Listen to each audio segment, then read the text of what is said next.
Right. Good morning, everybody, and welcome to the College of Agriculture, Engineering and Science orientation Q&A session for first years.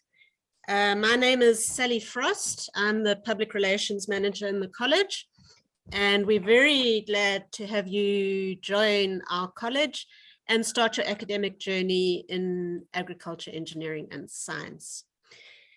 Before we get going, just a few rules about Zoom. If you don't know Zoom, you are going to learn about Zoom very quickly because lessons are online this year.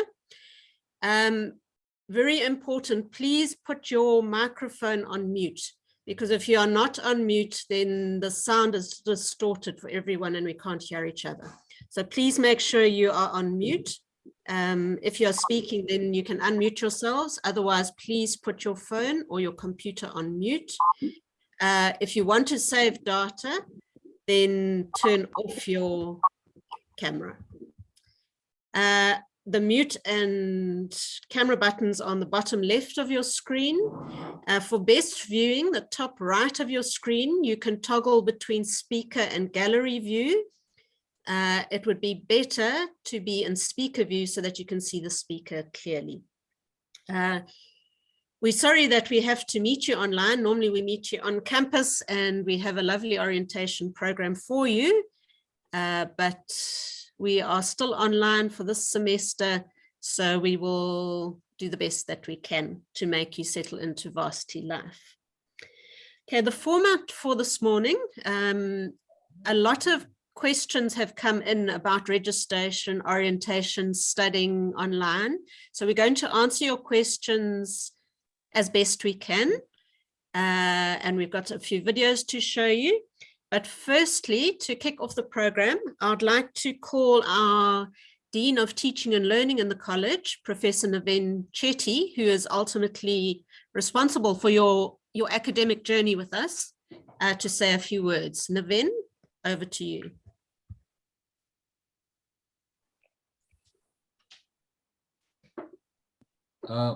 Morning, Dr. Frost. Morning, students. It's a great pleasure to welcome you to UKZN and especially the College of Agriculture, Engineering and Science. This is the start of a wonderful journey for you, the journey of your future, the journey to take you to greatness. The university motto of inspiring greatness. You've joined a college that is an epitome of the greatness that we want to see in you. Your journey with us is one of going to be very exciting. It's going to be very troubled. You're going to find that there's times when you feel like I should not have been doing this, or you're going to find that it's very difficult. But at the same time, you're going to find there are moments when you find the light bulb goes off, that you enjoy the stuff that you're doing immensely, and that you find your path, your career path, and you find that you're going to make a success of yourself and your future for those that are reliant on you to get a qualification and move out into the working world. UKZN and CAES in particular is very fond of assisting students. Our job is here to assist you, to make you reach the potential of your academic excellence. And we don't just talk the talk, we actually walk the walk. We'll walk with you through your journey through multiple means, support measures from your academics, from your academic development officers. You will get a lot of extra help. In school, you paid for extra tuition, those of you that could afford it. Others that couldn't, you tried to get as much help as you could.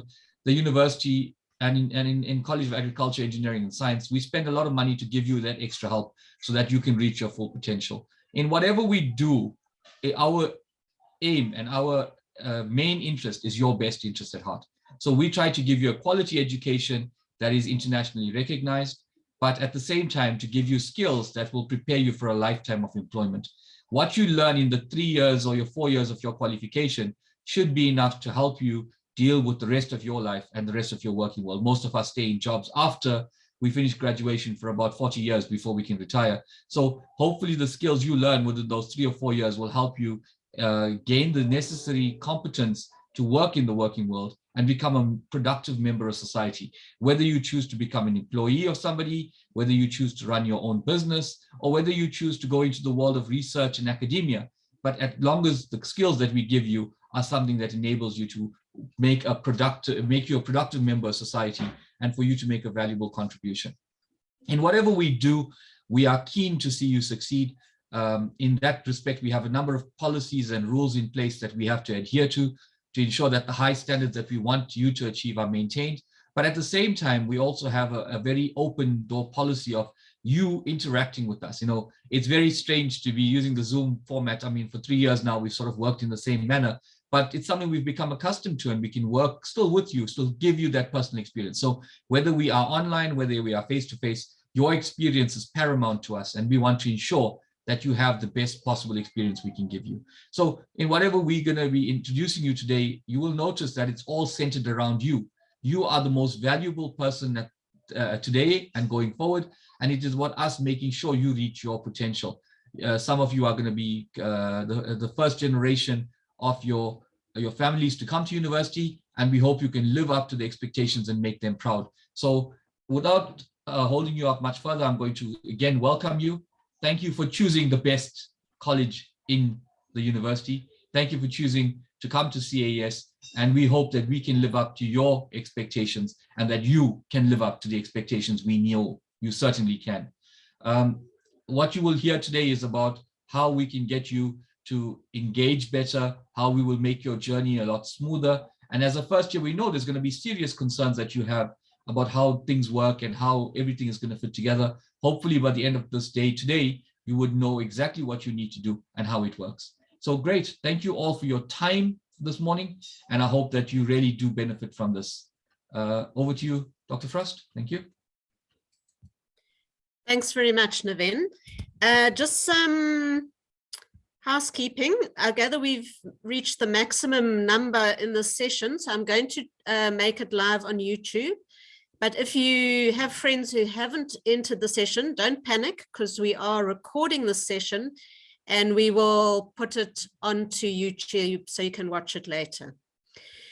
Okay, for orientation, let me just try share my screen here. I hope that is sharing. If someone can just confirm with me, Boby or Naven, if you can see my screen. This is a very important page that I've directed you to. It's on our website, and it is the orientation web page. I would encourage all students, please, to go and have a look at this site, and you'll find any information that you need that will help you orientate you to the college.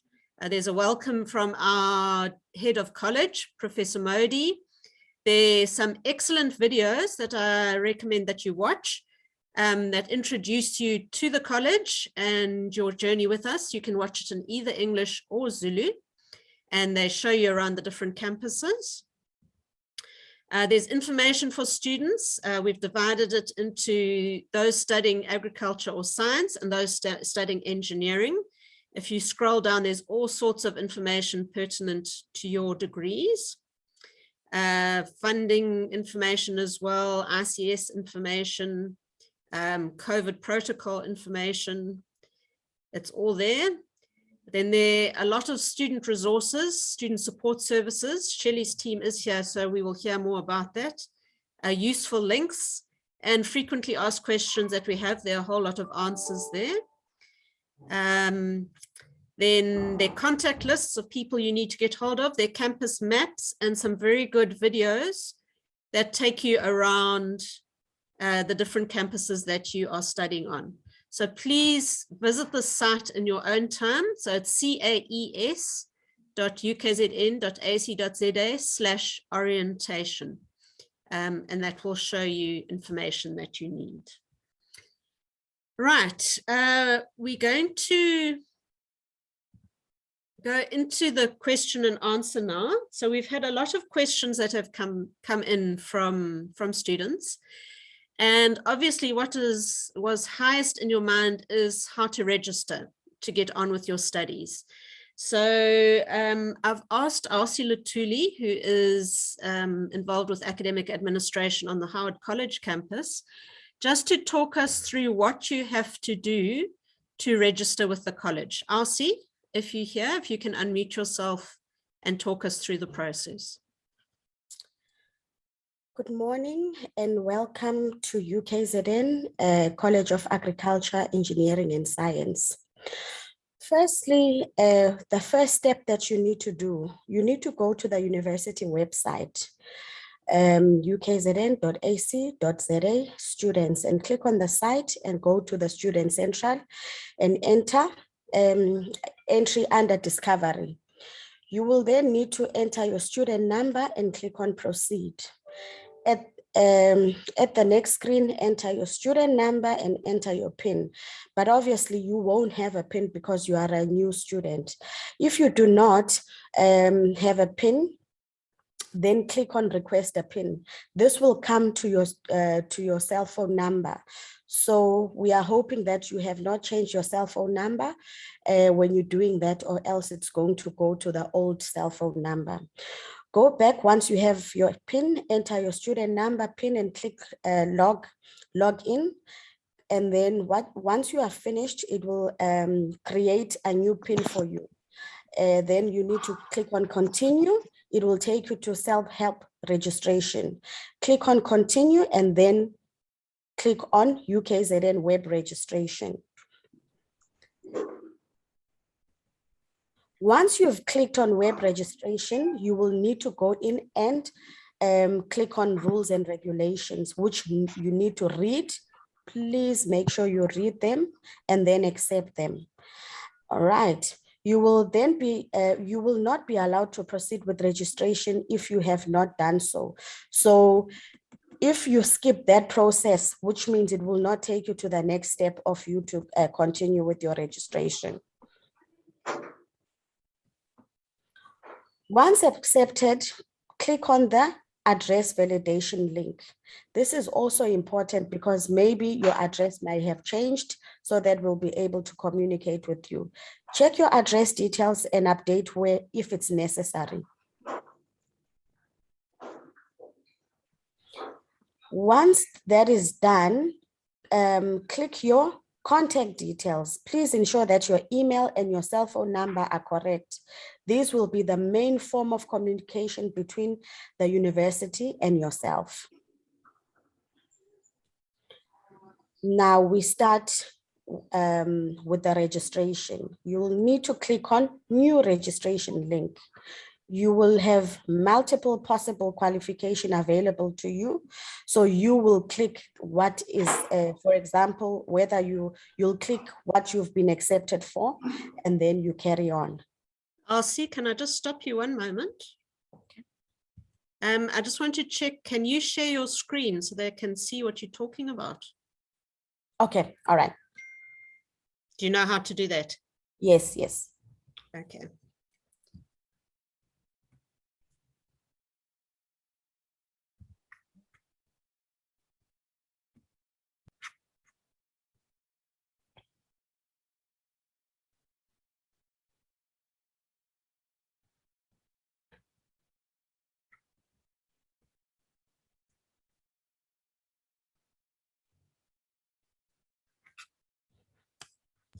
Okay, we can see your screen. Carry on, Ausi. Okay. So this is where it will say new registration, right? So maybe let me just, Sally, can you grant me a few minutes to just start so that they'll be able to see the difference? Yes, please do. This is important. Okay.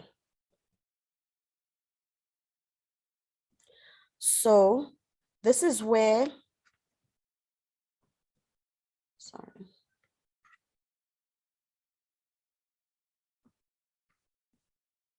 Something happened there.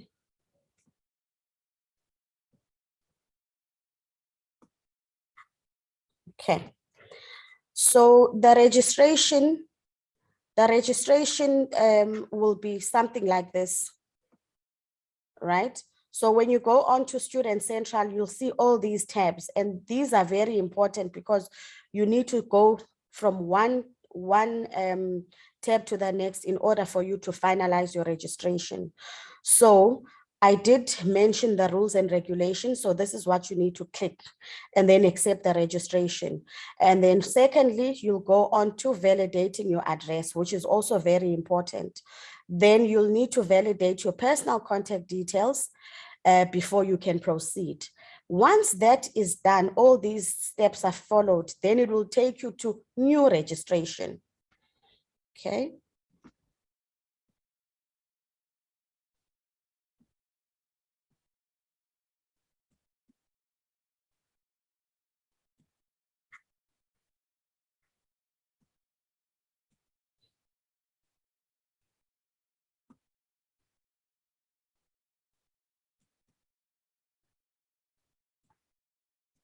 Now, as you can see, this is how it will show where you need to change your cell phone number or your email address, which is very important to us because that's what we will need to get on the system to be able to contact you.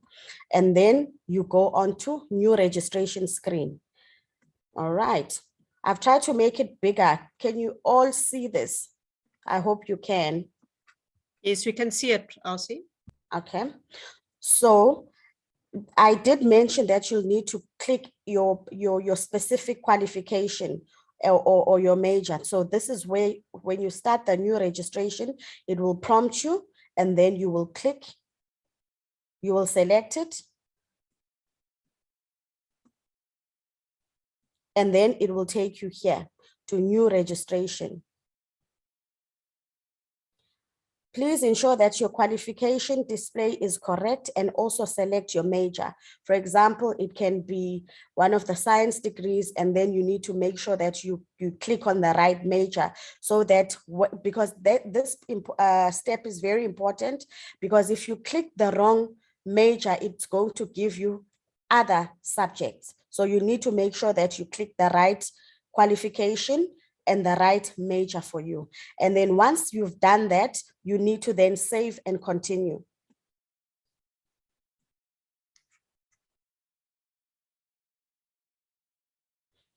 Okay, so this is the step that you need to click save and continue. But if you feel that you've made a mistake here, you can restart the process at any time.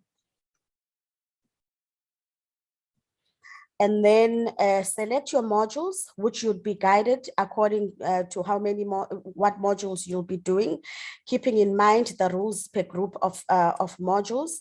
The system will generate errors if there's any errors, but for your case, it will probably be your financial hold. So before you start, please make sure that you've got your international clearance, you've got those that are international, you've got your fee clearance sorted out, meaning you needed to have paid your registration fee of 4,170, or if you are on financial aid, that part, I think the funding office will take us through that. And then once you are cleared, you should not be expecting any errors. Okay, so this is now the screen where you need to choose your modules. So you'll choose your modules accordingly, which you'll be given, and then you'll click save and continue. But at this stage, if you feel you are still unsure, you can send us a request on the college office where you can say request for assistance, and you need to tell us exactly what is an issue so that we'll be able to respond to you immediately to release your registration. Okay. Once that is done, you'll click continue. Now it will have displayed your qualification and things like that. And then you need to click request for approval. Now this will go to the academics, where they will then look at what you have entered, and if it's incorrect, they'll probably reject it. If not, for your case, because for first registration, it will be easy. You'll be given what type of modules that you need to register for, so that will not be a problem. And then you just need to click request registration approval. At the background, the academics and the college office will then be accepting your registration. Once the request approval has been done, once request approval for green students, for your case, have made selection with no error, you will be directed to a screen where you need to upload your documents. So this screen is very important because you need to upload your matric certificate, Well, in your case, it will be your statement, your ID, those sort of things. So please upload them for us so that we do not have to ask them for auditing purposes. And then at the bottom of the screen, you will see a submit button. Please click on it because it will come to the college so that we can then approve it for you so that your registration will be finalized. And then once you do that, you'll be prompted to click on continue button. Let me just show you what it will look like. So it will show you all these modules after everything is done, and then you'll click on continue.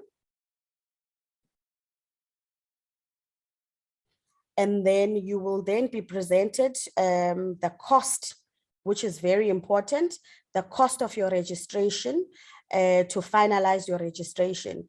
If you have, well, in your case, you will not have any hold because, as I'm saying, it's very important that you please pay your registration fee.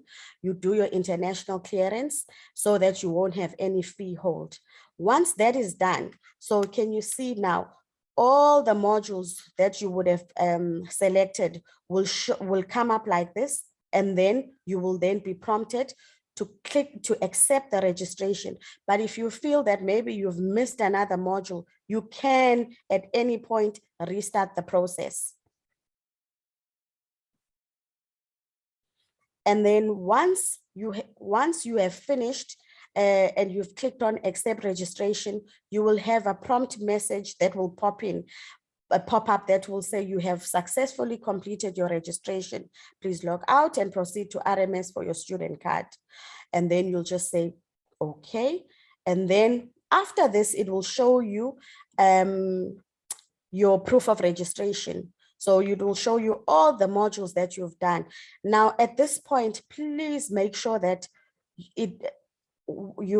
if there's one module that is outstanding, you communicate with us so that you can change it, or if you've made any mistake. And I think that is far as the registration it goes. Thank you, Shelley.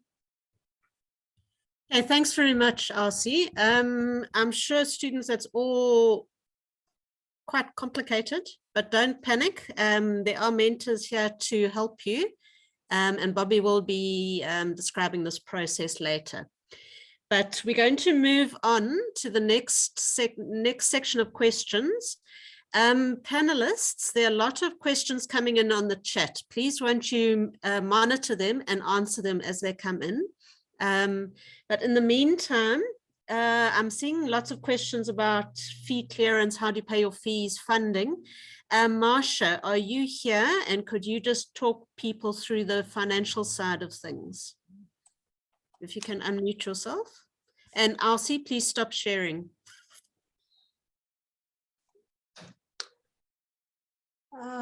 Good morning, everybody. Okay. Morning, Marcia, we can hear you well. All right. You are speaking to Marcia Ntamote. I'm based in PMB. I'm a financial advisor. I'll be just taking you through the funding side and the clearance side for now. But bear in mind with our students, we haven't received our 2022 guidelines from NSFAS. We are still awaiting. As soon as we received it, surely our student funding manager will upload it on our student portal for students to be to get access to it and also be aware of the NSFAS 2022 guidelines and terms and conditions. Ausi took us on the funding, on the registration process, and she did mention that when it comes to clearance and paying the fees, what should one do? As a new student, you should be asking yourself many questions. Should I be paying for my registration fee or shouldn't I? Usually NSFAS gives an automation, not NSFAS, the university, I'm sorry, gives an automated clearance once NSFAS has approved your NSFAS funding for the year and you are automated cleared. The next process you need to do is to contact our student fees to lift off the hold, and then you may proceed with your registration. Some students in the past, this is not applicable for this year. I'm just mentioning because I believe I've been getting many calls and many emails regarding this. Many parents have paid registration fee for 2022 and they've been asking, will we get the refund for 2022 as other students have been receiving their refunds of registration in the past year? My answer has been the same. Can we kindly wait until we receive the 2022 guidelines? We cannot say what was applicable in the past years is still applicable this year. Each and every year, NSFAS, they change their rules and terms. They also try their best to exercise, independency to parents and students as well. So for now, if your parent had paid your registration fee and you receive an SMS saying you are funded for NSFAS, please do not rush to student fees and request that funds back because you're not sure whether NSFAS will grant you that or not. All right. And yeah, guys, with NSFAS, I'm just going to go further now so that we don't have to come back to me. With NSFAS, I urge each and every single student here to kindly adhere with their terms and conditions, especially with passing. You need to focus, you need to make it a point that each semester you excel so that in the following year you'll be funded. Because if you do not meet the average, which will be also stipulated in our 2022 guidelines once we receive it, if you do not meet that average pass aggregate, NSFAS do not fund you for the following year. And another thing, if you have applied for an external funder, let's just say you applied in municipality and they granted you the funding for 2022, kindly note that NSFAS does not allow you to hold other fundings while you have NSFAS because you are fully funded by NSFAS. Many students have been also asking, including parents, and how much is NSFAS funding for accommodation? Are they funding for private accommodation and so forth? Still, unfortunately, those answers cannot be provided by me today as we haven't received the guideline as yet. But you are promised and assured, once we receive those guidelines from NSFAS, we will inform each and every student regarding that, so that you are also aware what are you in for with NSFAS bursary. All right. That's about it. And please, ladies and gentlemen, and when you are sending queries, this is one thing we need to emphasize with our first years. We know you'll kind of get confused somewhere, somehow. Send emails, call us, ask us. Do not use information by a hearsay from your fellow students or somebody who was in the university 5 years ago. Contact your relevant advisors, ask your student fees officers for information so that you're in the right track. Because we're finding our first years at the end of the year saying, but I was told by whom to do this. We are here to assist you. Our doors, our emails, our phone calls are open for you all. Thank you. Thanks very much, Marcia. I see there are quite a few funding questions coming in on the chat as you've been talking. So if you can just go to the chat and answer those questions. And I know there's some central fees people here. If you can also monitor the chat and answer questions. But I'm going to move on to the next set of questions that we have had, which is regarding student support services. What support is available for you during your journey at UKZN? And I'd like to call on Shelley Barnsley, who's our student support manager, to share a few words with you. Shelley, are you here? I am. Thank you very much, Sally, and welcome to everyone on the floor. It gives me great pleasure to be here today with you, and thank you for choosing UKZN. It's very exciting for us that you have chosen us, and we think you've made a good choice. I just want to share a PowerPoint presentation I have because it's got important information about student support. If you would just let me do that, I'm just going to share my screen. Just give me a minute to share my screen. Okay. Can you see that, Sally? Yes, it's sharing. You need to make it big, Shelley. There we go. Is it big now? Yeah, that's perfect. Okay, perfect. All right. So when we talk about student support, it can be a confusing term, but we are actually talking about student counselling in this regard. So I am Shelley Barnsley, the manager of student support services and a counselling psychologist, and we have a fantastic team who are here and able to assist you with the transition that you have to make. We know that it can be difficult and scary. We know that there are lots of new things, and it's a big transition from school to university, or even from the working world to university. And you may have lots of concerns and questions and so on. I know many of you are worried about online learning and how you're going to make friends. And we're here to help you with those sorts of questions, plus many others. So I just want to go through what it is that we offer you. So we have registered psychologists, interns, and student development officers. So these are highly qualified, very experienced people to assist you.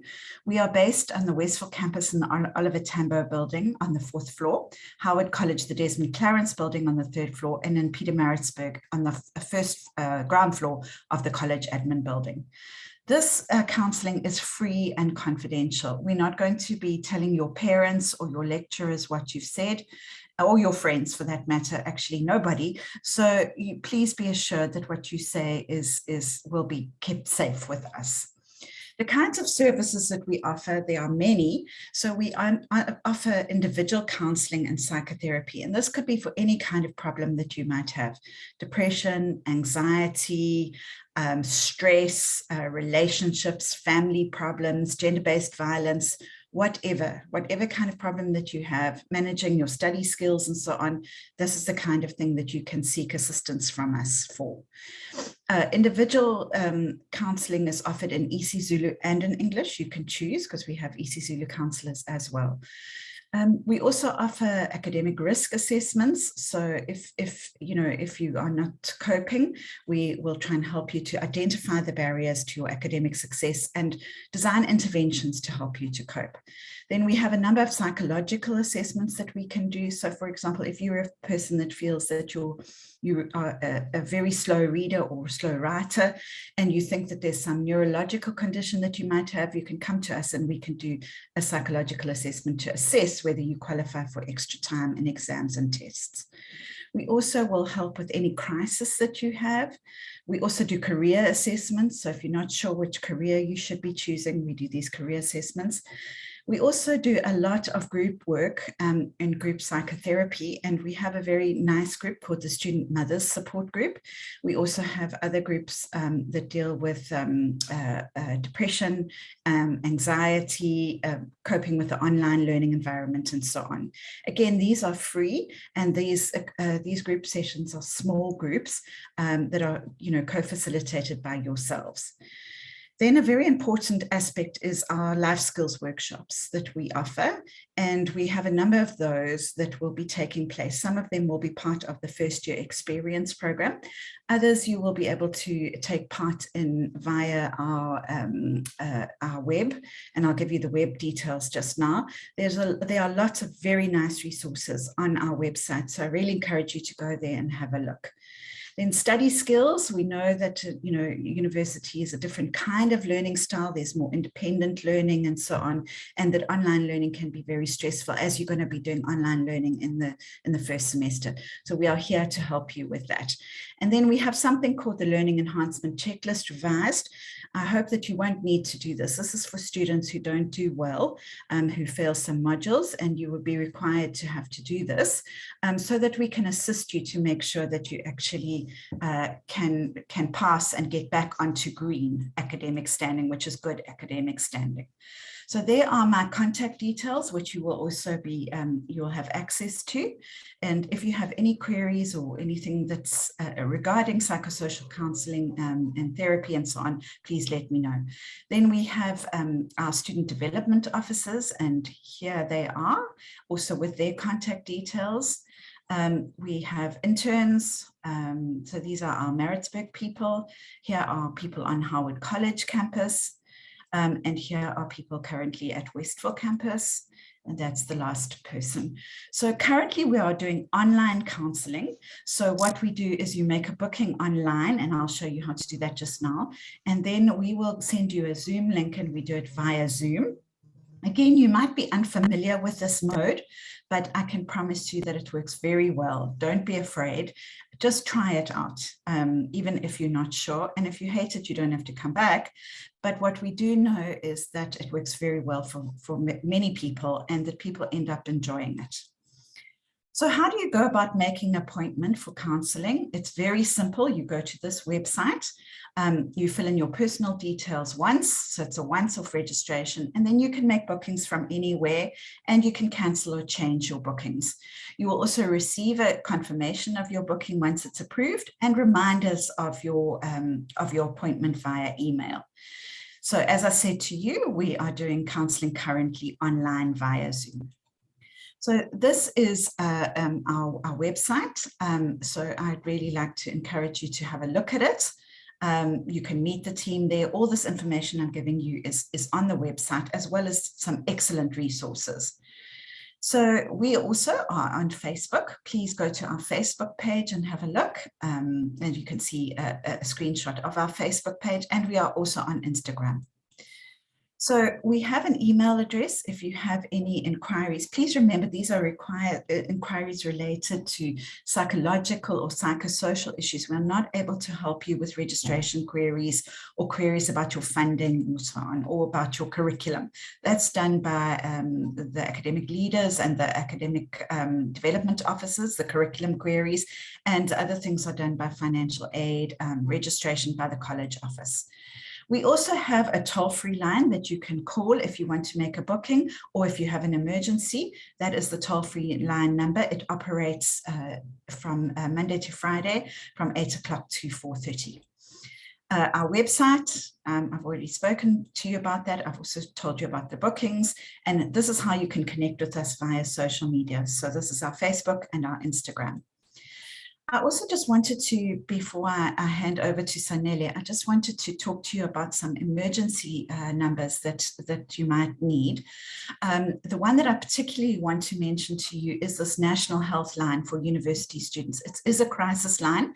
It's a toll-free number that you can phone 24 hours a day. And it is free for all university students. So that is a very good resource for you, especially if there's a problem at night.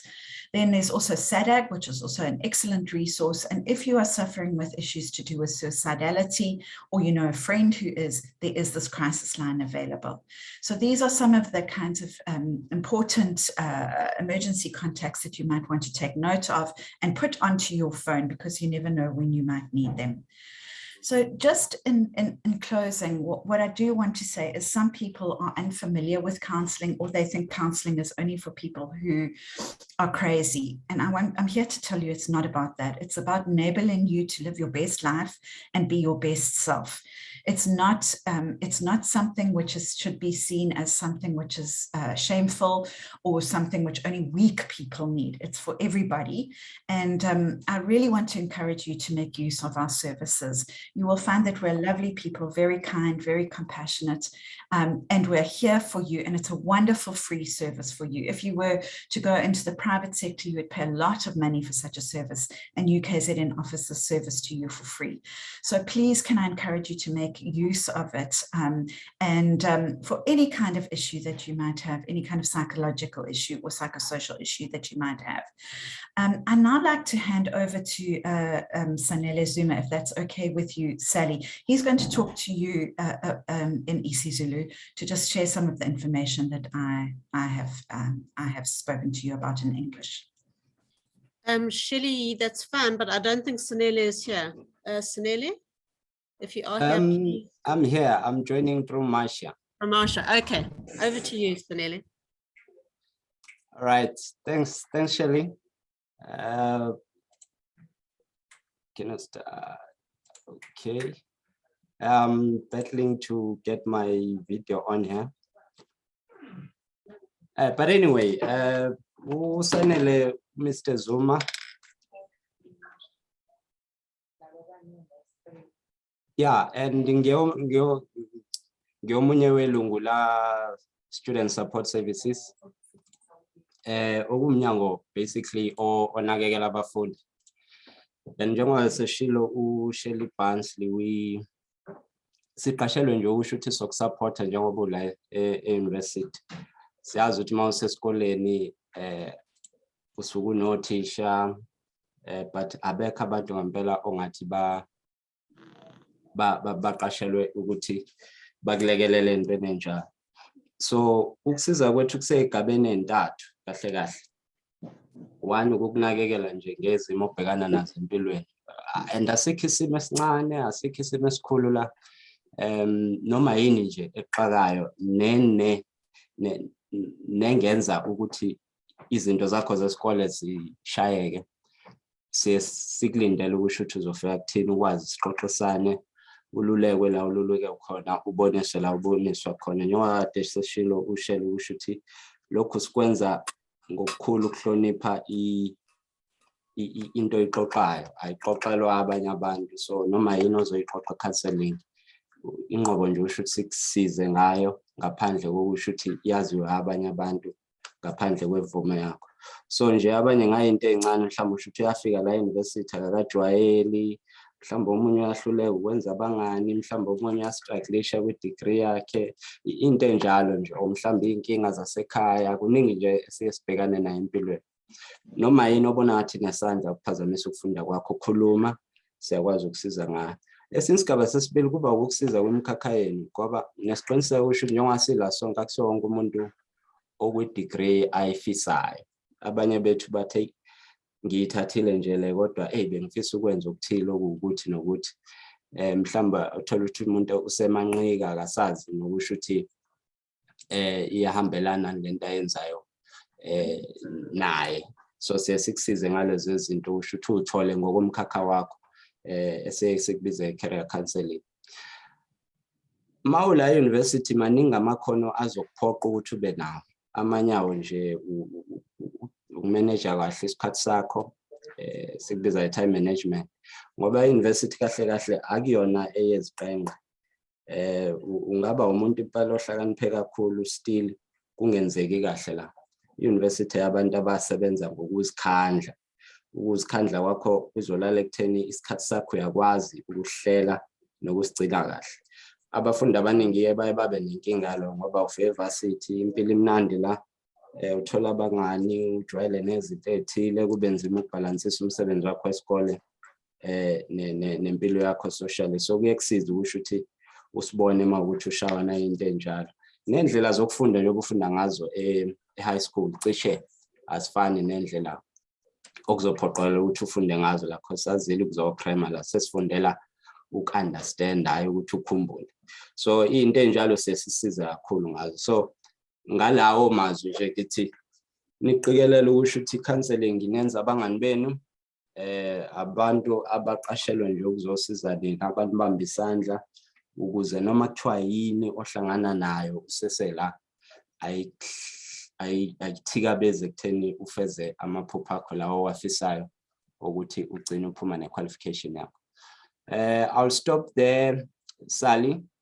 It says I cannot start my video because the host has stopped it under Marcia. So that's why I was just talking, but I'm done. Thank you so much. Okay, thanks, Sanele. Sorry, Marcia, I don't know why I stopped you. I do like your face, I promise. Thank you. Okay, thanks, Sanele. Just a reminder to panelists, please monitor the chat because the questions are coming in thick and fast. A lot of them are similar questions.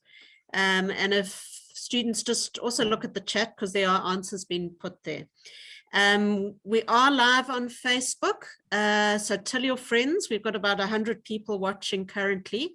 If you go to the UKZN Facebook page, you'll find the link to watch this session on YouTube. Right, you all new students, I'm sure you want to know what it's like to be a student. So I've asked one of our former students, Ntokozo Dladla, just to tell you what it's like to be a student studying agriculture, engineering or science at UKZN, what the experience is like. Ntokozo, are you here? Yes, Shelley, I'm here. Thank you very much. Can we see you? Yes. Okay, you go. Good morning, everyone, and welcome to UKZN. I was once a first-year student like yourself a few years back, but I remember my first experiences. What I can tell you is that university was very different when I first joined in.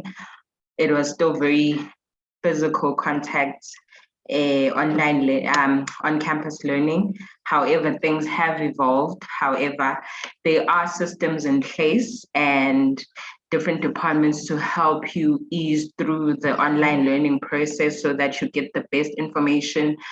But under these recent changes around the world.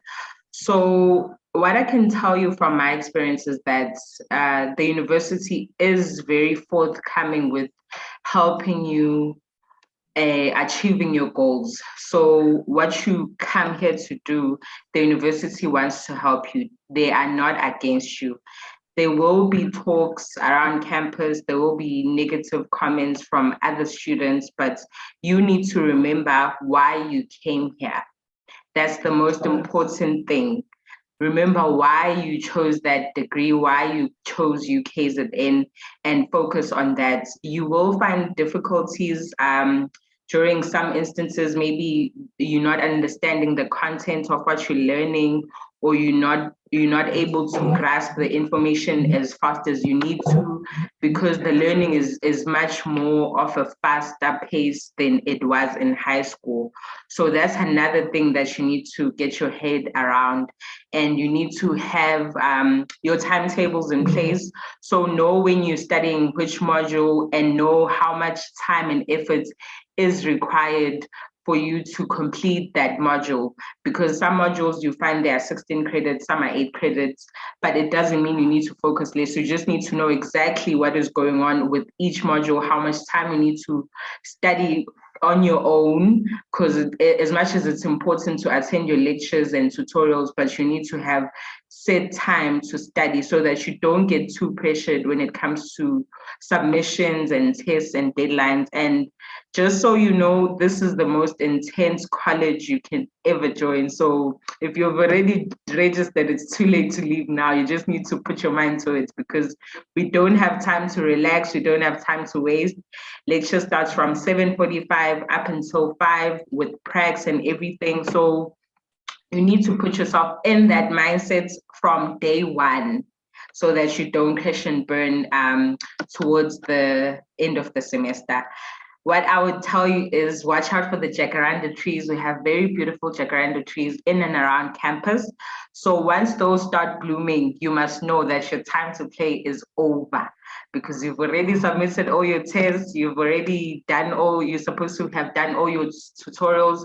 So you need to make sure that once the jacarandas start blooming, you have done everything, you have your marks in order, so that you don't have a stressful time. And remember to have fun, enjoy the campus. This is going to be the best 3 or 4 years of your life that you can't get back. This is the one time where people send you money because you're a student, because once you join the workforce, now they expect money from you. So enjoy this time. And remember to stay focused, and also don't forget to build your networks. So don't think about where you're gonna work later on when you're doing your final year. Start now, join these societies that are there, find out your career path, your chosen career path, what networks or what certificates or what memberships are you gonna need. Start joining those now, because they are student body organizations or departments within different societies or memberships. So join those now, build your network, so that you know you'll be starting to get your work experience while you're still in university. Put yourself out there and just think everyone that you meet is your potential network. That way we don't get graduates that are at home and we hear all these things that graduates are the ones who are not working. I'd say, yeah, those are my take homes for you.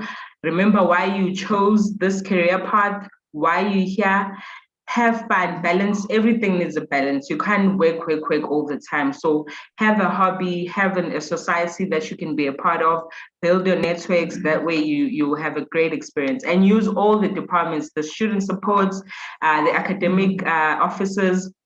Stress those people, they are there for you. So if you're having any trouble, you can't balance your time out, there's either emotional issues, or you just don't understand the content of what you're learning, they are there to help you. Use them before it's too late. Thank you. Thanks, Ntokozo. I see they're asking for more tips, so maybe give some more tips in the chat, study tips as well. Right. A big part of your time on campus has to do with the library. I just want to check, is there anyone from the library here? If you can unmute yourself and let me know you're here, because I know the rep who was coming was called away at the last minute. Is there a library rep here?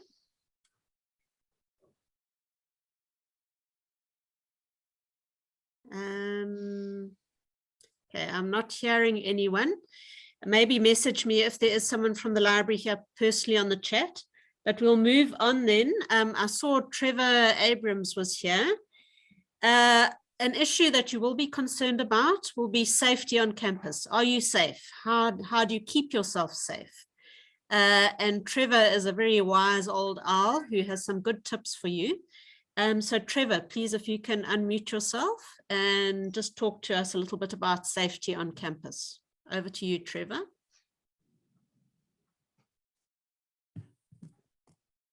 Good morning, Shelley. Good morning, everyone, students, and other speakers. Thank you for listening. Security and safety is quite important. So the university as a whole, we take the safety of students very seriously in and around the campuses. And we have the risk management services. The security risk management services will put things in place just to make sure that you are safe on campus. I'll give you a few tips as well, how to keep yourself safe. But in the meantime, I just want to run through what we as RMS or risk management services put in place just to make sure that your stay is safe and the environment is safe and conducive for teaching and learning. We have a 24-hour control room, so meaning you can contact us 24 hours. The numbers is actually on our webpage. If you could go there and get our numbers and always have it available. It's also at the back of your student card. We have a 24 hours CCTV surveillance room. That CCTV cameras are strategically placed in and around the residences, the safe walkways, just to make sure that you are safe. We also have security officers that are placed all around the campus and are easily accessible. They wear a blue uniform. They'll always be in uniform and identifying themselves. You could go to them at any stage if you're in any difficulty. We have a supervisor team that also monitors them to ensure they are doing their work and they are in their place. We have a roving crime prevention team that consists of at least 2 or 4 officers that drive around the campus, ensuring safety, proactive measures are in place and reporting it constantly to myself. And then we normally make changes if we have to, if listening to students, they'll be stopping students, asking them about the campus and how the safety to help us improve safety on the campus. We also have access controlled turnstiles and doors all around campus. Your student card is used to access these points. We are asking that you use that student card for yourself only, not to swipe anyone else in. But in the event of somebody forcibly asking you to open up, you open up, but then contact us and basically give a description of the person, and we would go and try and get them. We're made up of the department of 3 sections: security and traffic, investigations, safety, health, and the environment. We also have a joint venture with the SAPS, municipality, community watches, So we're constantly talking and getting ways of dealing with safety around campus to make sure that you are safe on campus. We also ask that each and everyone take that responsibility to keep their belongings safe, keep themselves safe. In other words, don't walk around at night, 12 o'clock at night by yourself, especially females. It's not safe. You must be mindful and vigilant. Do not take unnecessary risks, like walking alone, as I said. Also, your valuables, don't walk around with your valuables. Try to walk in groups, always have company with you. And never swipe for anyone, as I said. And we also have emergency app. You can get onto it on the My UKZN app. You log in there and register yourself. If you are in any difficulty, you press that emergency button. Within seconds, you'll get an automatic response that we've acknowledged your emergency. And within 2 minutes, the control room would contact you to see what your emergency is.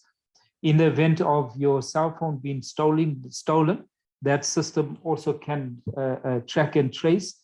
However, we come to the first place that you've pressed that button, because we want to check on safety first, and then afterwards we can look at your cell phone and trying to get your cell phone back. But the life is more important than the cell phone. So in essence, we're asking that you as the individual help us to help you be safe on campus. Thank you very much, Shelley. Thanks very much, Trevor. Yes, we definitely want you to stay safe on campus. There's nothing more traumatizing if you're not, so that you can focus on your studies. If you have any more questions for Trevor, please post them in the chat, and Trevor, if you can just monitor what comes in. I see there have been some sports questions. I'm just not sure. Zilungile Ntombela from the Sports Union, are you here? If you are, please just unmute yourself. I'm not sure if you've been able to get in though, because I don't see your name. Otherwise, I'll move on. Anyone from the sports here? Okay, I will move on. And if someone comes, then we'll go back to sports questions. I saw Ntokozo was answering questions in the chat about sports. Ntokozo, if you can maybe just post in the chat sports facilities available.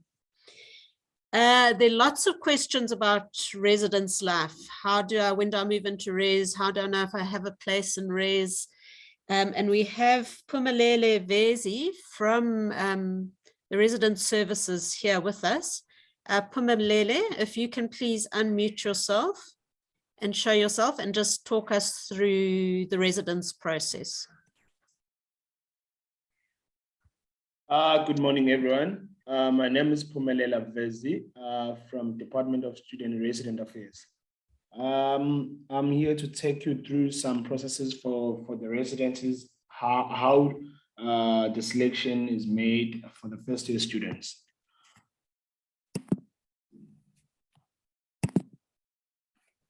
Okay, firstly, the question that were sent to us by the college is, how do you know if I have a place in res? What is the process to follow to move in?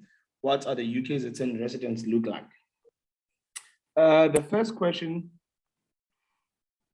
we received the list from the college.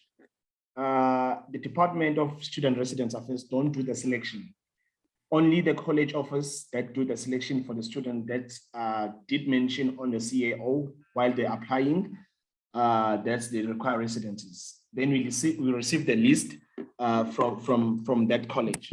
Then after we receive the list from that college, we place the student according to their qualifications. If the student, like they're doing BSS or they're doing the agriculture or engineering, all those qualifications, we group them together so they can be able to form the study groups when they're in the residences. We have the residences that are close to campuses for the first years. We have Zuma is next to our offices. We have a new complex, which is close to the university. We have Sihamba Sodwa residences. all those first year residences are close to campus. It's a walkable distance from their residences. Another one, how do you see that you've been allocated since you're a first year student? You go into your student central, you go to submit resident application registration. You don't go to resident application, you go to submit resident application. It's where it's going to show you the race that you allocated to. It's going to show you the year. Sorry. Hello? Okay, it's going to show you the year 2022. You need to click the year on your student central on the submit resident registration. Then it's going to take you to submit the registration. Then it's going to pop up the screen where it's going to be says successfully residence application. And then it's going to take you down to a proof of residence. Once you've finished your registration, you don't have the financial hold or any hold on your profile on the student. It's going to show you the proof of residence. That will show you which race are you going to. Again, if you've registered for race, doesn't mean that you are allowed to come back on campus. Your college will invite you, or you will apply for the permits to come back on campus. Once you receive the permit from your college, the SRA does not issue any permits for students to come back on campus. Only your colleges will allow you to come back, or they will send you a link to apply for the permit to come back to campus. If you registered for this, doesn't mean that you're gonna come back, as it automatically allows you to come back on campus or to any residences. You will be only invited by your colleges, because due to COVID regulations, we're not allowing 100% students to our residences. I know there's a questions in terms of the allocation. How do we allocate the students? Okay, some of the residences have 2 sleepers. Some of them we have singles. Okay, now when we're doing the allocations, the administrators for the department, they're only doing the allocations according to the policy and according to anything that need to be done by the department. The other questions were asked here. Okay, how do I know that I need to move into the residence? You will only move once you receive your permit from your college. I hope that is clear. You will only move once you receive the permit from your colleges.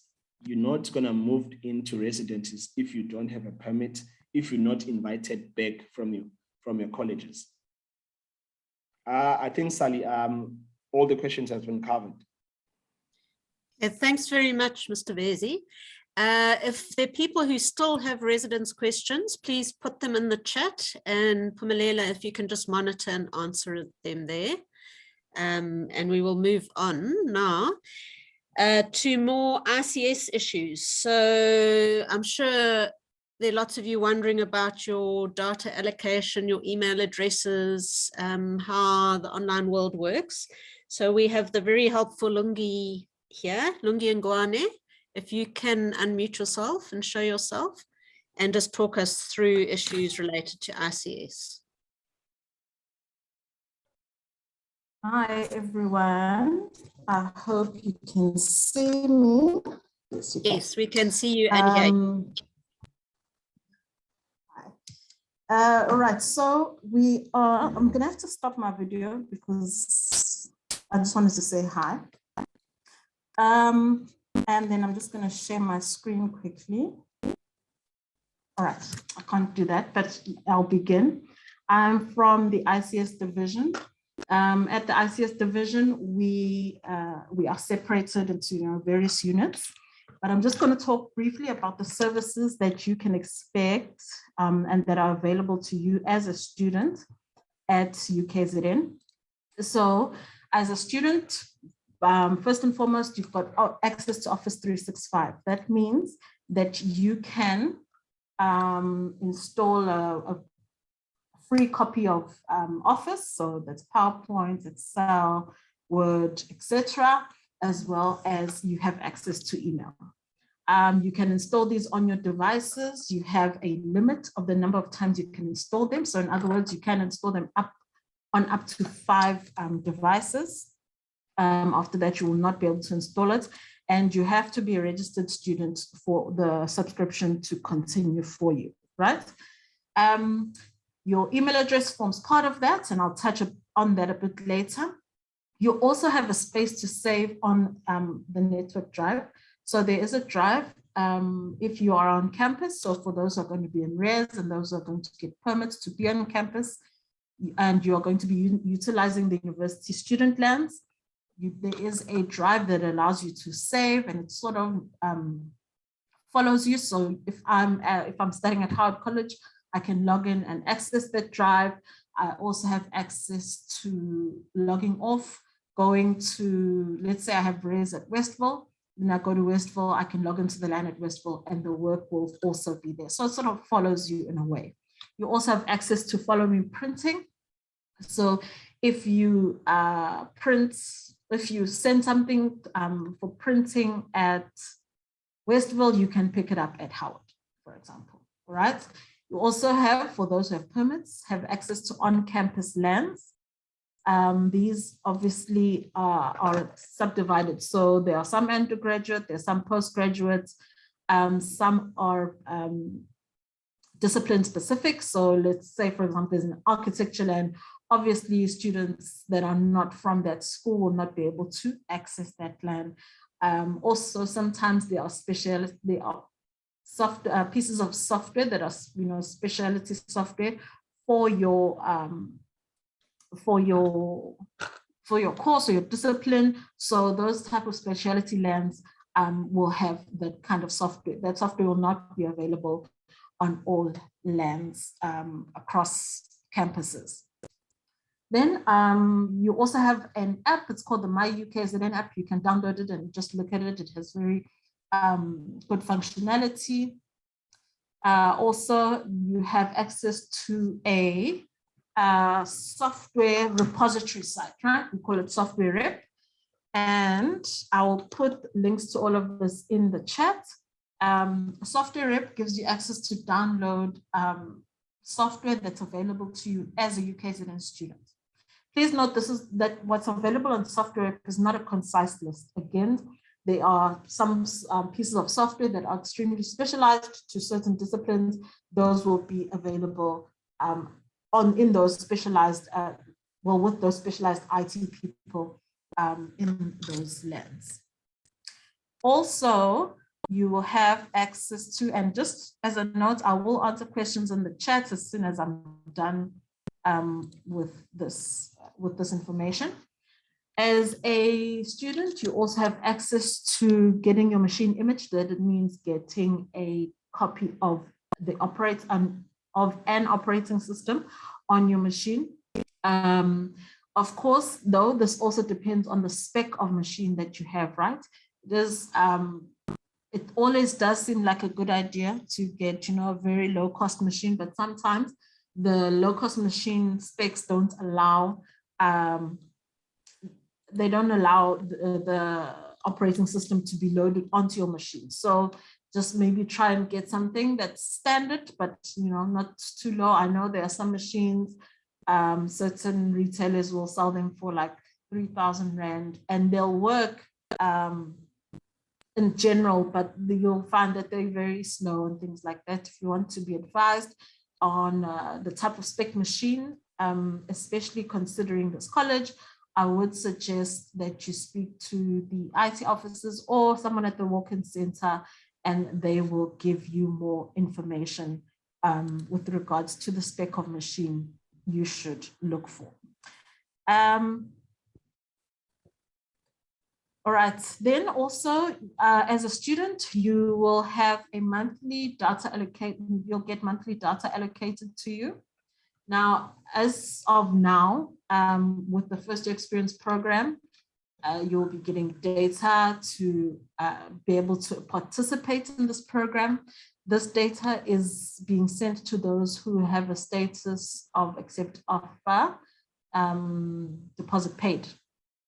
Yeah, so those people will get the data, of course, because this is a work in progress.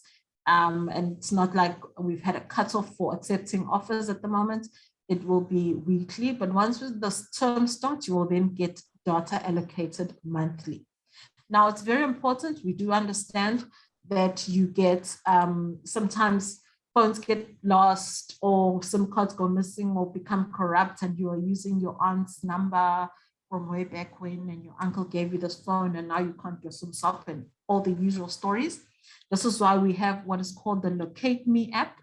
You will get information via email about updating your details in Locate Me. It's very important to do that, because if you don't do that, whatever is listed under the details that you gave when you were applying, that is where your monthly data allocation will go.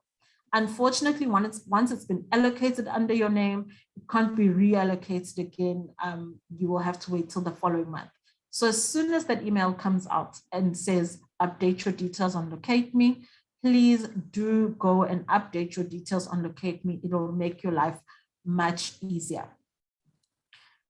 All right, other than that, we also have a learning management system. It will be commonly referred to as Learn 2022. On that system, you will have access to most, if not all, of your modules, because we are currently studying online.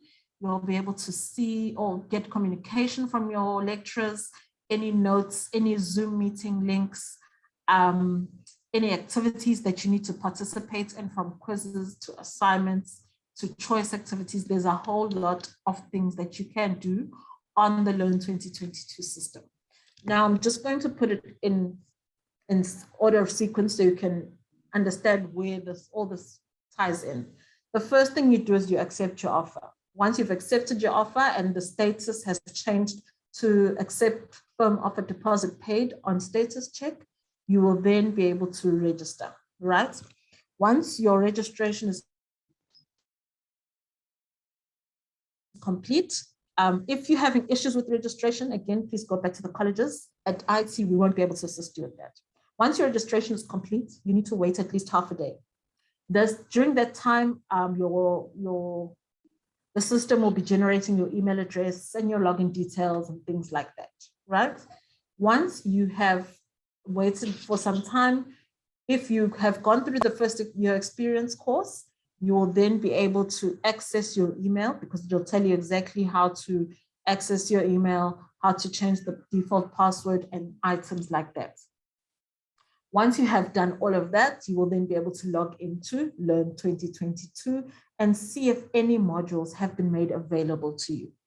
Any module, by the time that registration ends, any module that is visible, that you can see on your proof of registration, should be visible on Learn 2022. If it is not, and it is on your proof of registration, go back to the college and just inquire about when it will be made available. It's very important to access your email address. To access it, you need to firstly maintain all communication using that email address. And secondly, most communication will come from there. So everything about updating your details for data allocation, any classes that you need to attend that aren't going to necessarily be on a Zoom platform, or they're going to be in Teams or elsewhere, you need to attend. If there's missing documentation that you need to submit, all of these things will be sent to you via student email. Please make sure that you check your email often. To access your email, again, go to the first year experience course, you will see it. But on the main UKZN webpage, if you go to the main UKZN webpage and click on students, you'll get a link to access your email. I think for me, Shelley, that's about it. I will put the details of who you need to email for the various items that students will need to know if they need to communicate or find out or query. But at the moment, that is all from me. Okay, thanks very much, Lungi. I see there while you've been talking, questions have been coming in on the chat. So just check if there's anything there that you haven't answered. And just checking, is there anyone from the library here? Or anyone? Sorry, Shelley, I have Zilungile here in the office with me. Okay, Sports.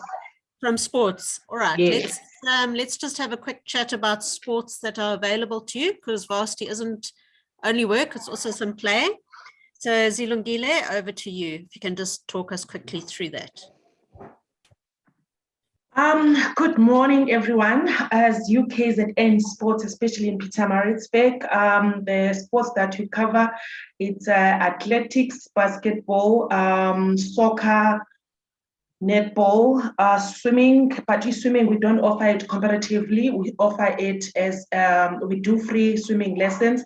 So people who want to learn to swim or people who know how to swim, they can come to our offices and do an access card, and then they'll be able to use the swimming pool at from 12 o'clock upwards, but it's not open on the winter season, it's only open on the summer season.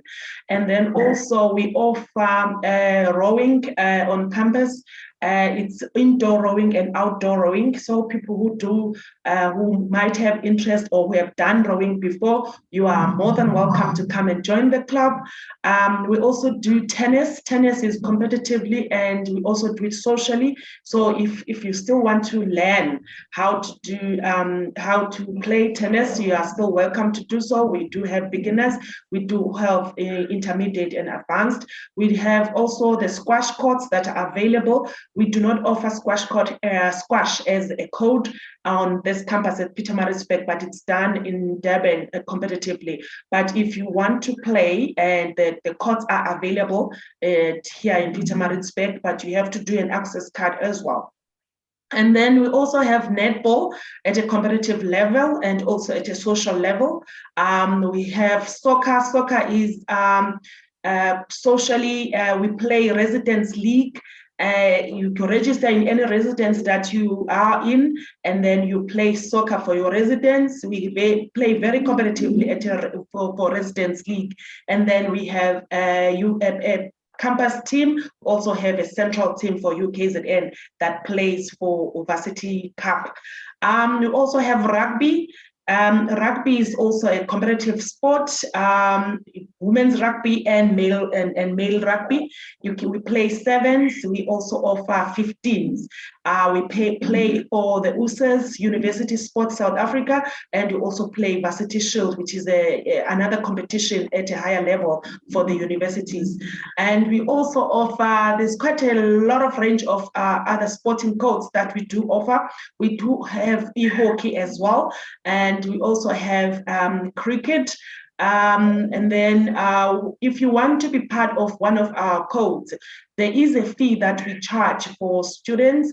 It's a fee that it's being debited into your student account, and you can pay throughout the year, or you can choose to pay upfront. It's up to you.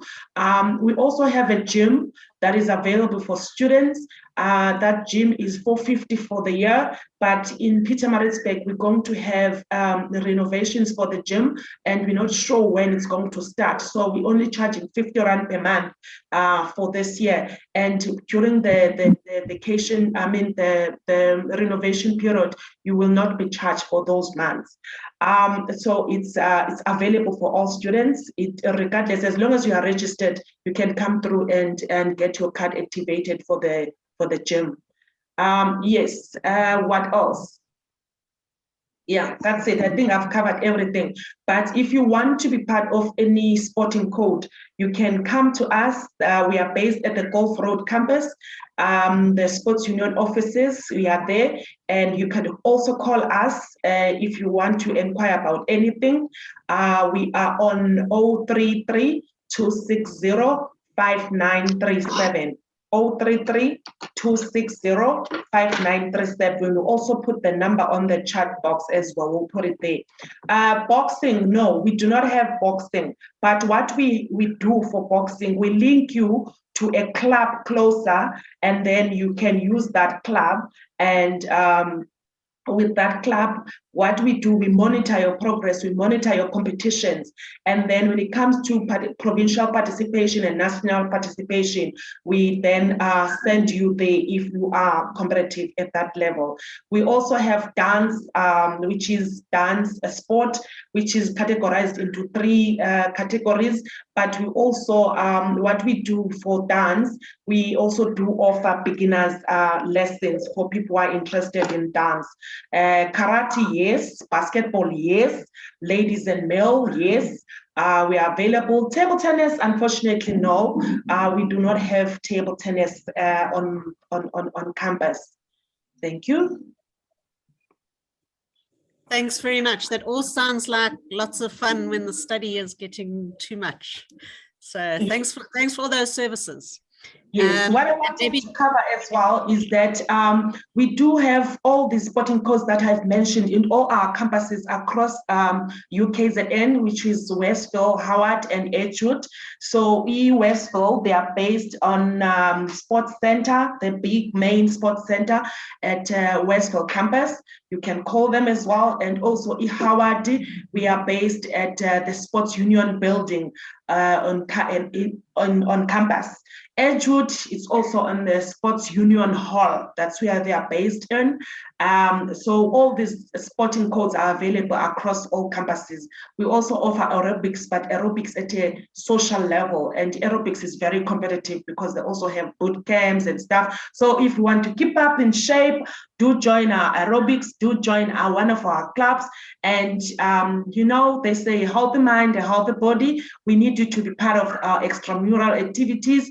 And once you're part of our extramural activities, you also get to tour the province, and you get to tour the South Africa as well, because we take you around as you are part of sports, as we compete in different sport leagues, and we also go and attend different sporting events as well. Thank you. Thanks very much for that. That was very helpful. If you get sick, if you're healthy, you go to sports. If you get sick, there's the free access to the university campus clinics on each campus.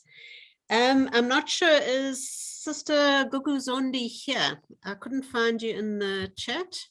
You might not have been able to access. Sister Zondi, are you here?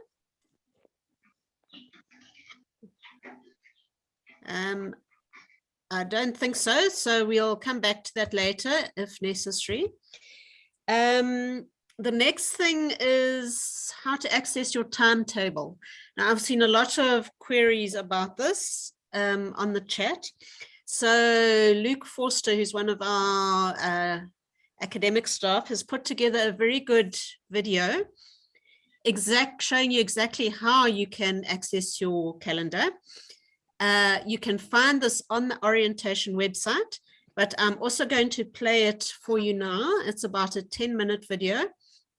So please listen, and it takes you step by step through the process to access your calendar. So just wait while I share my screen. And panel members, if it's not sharing, just let me know. But I'm going to share my screen now.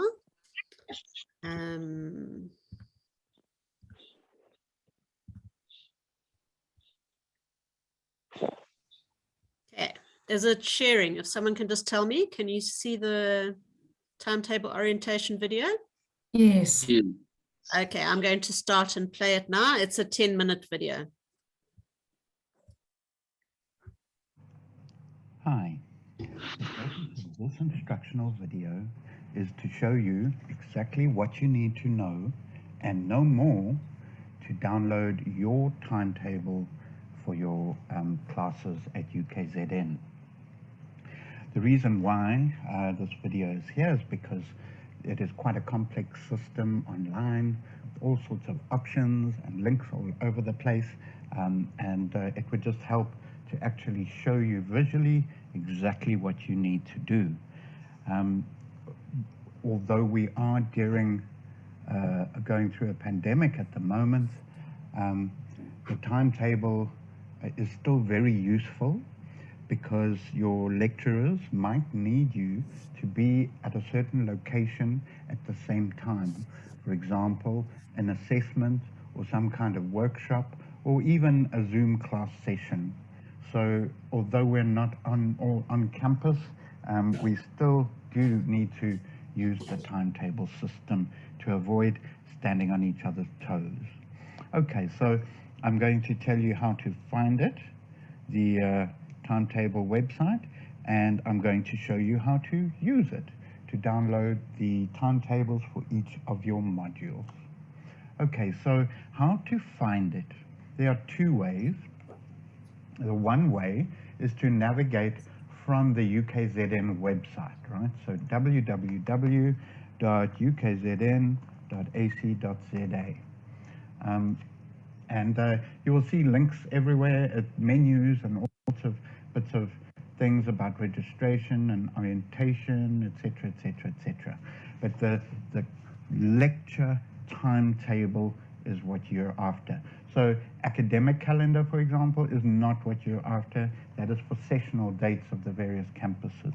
So the easiest way to get there from the UKZN website, regardless of which campus you're on, click on the student portal link. It's right up at the top of the page. It's on the mobile version as well. And here you will see the student portal with all sorts of student-related resources. And on the left, you can see lecture timetables quite clearly. All right.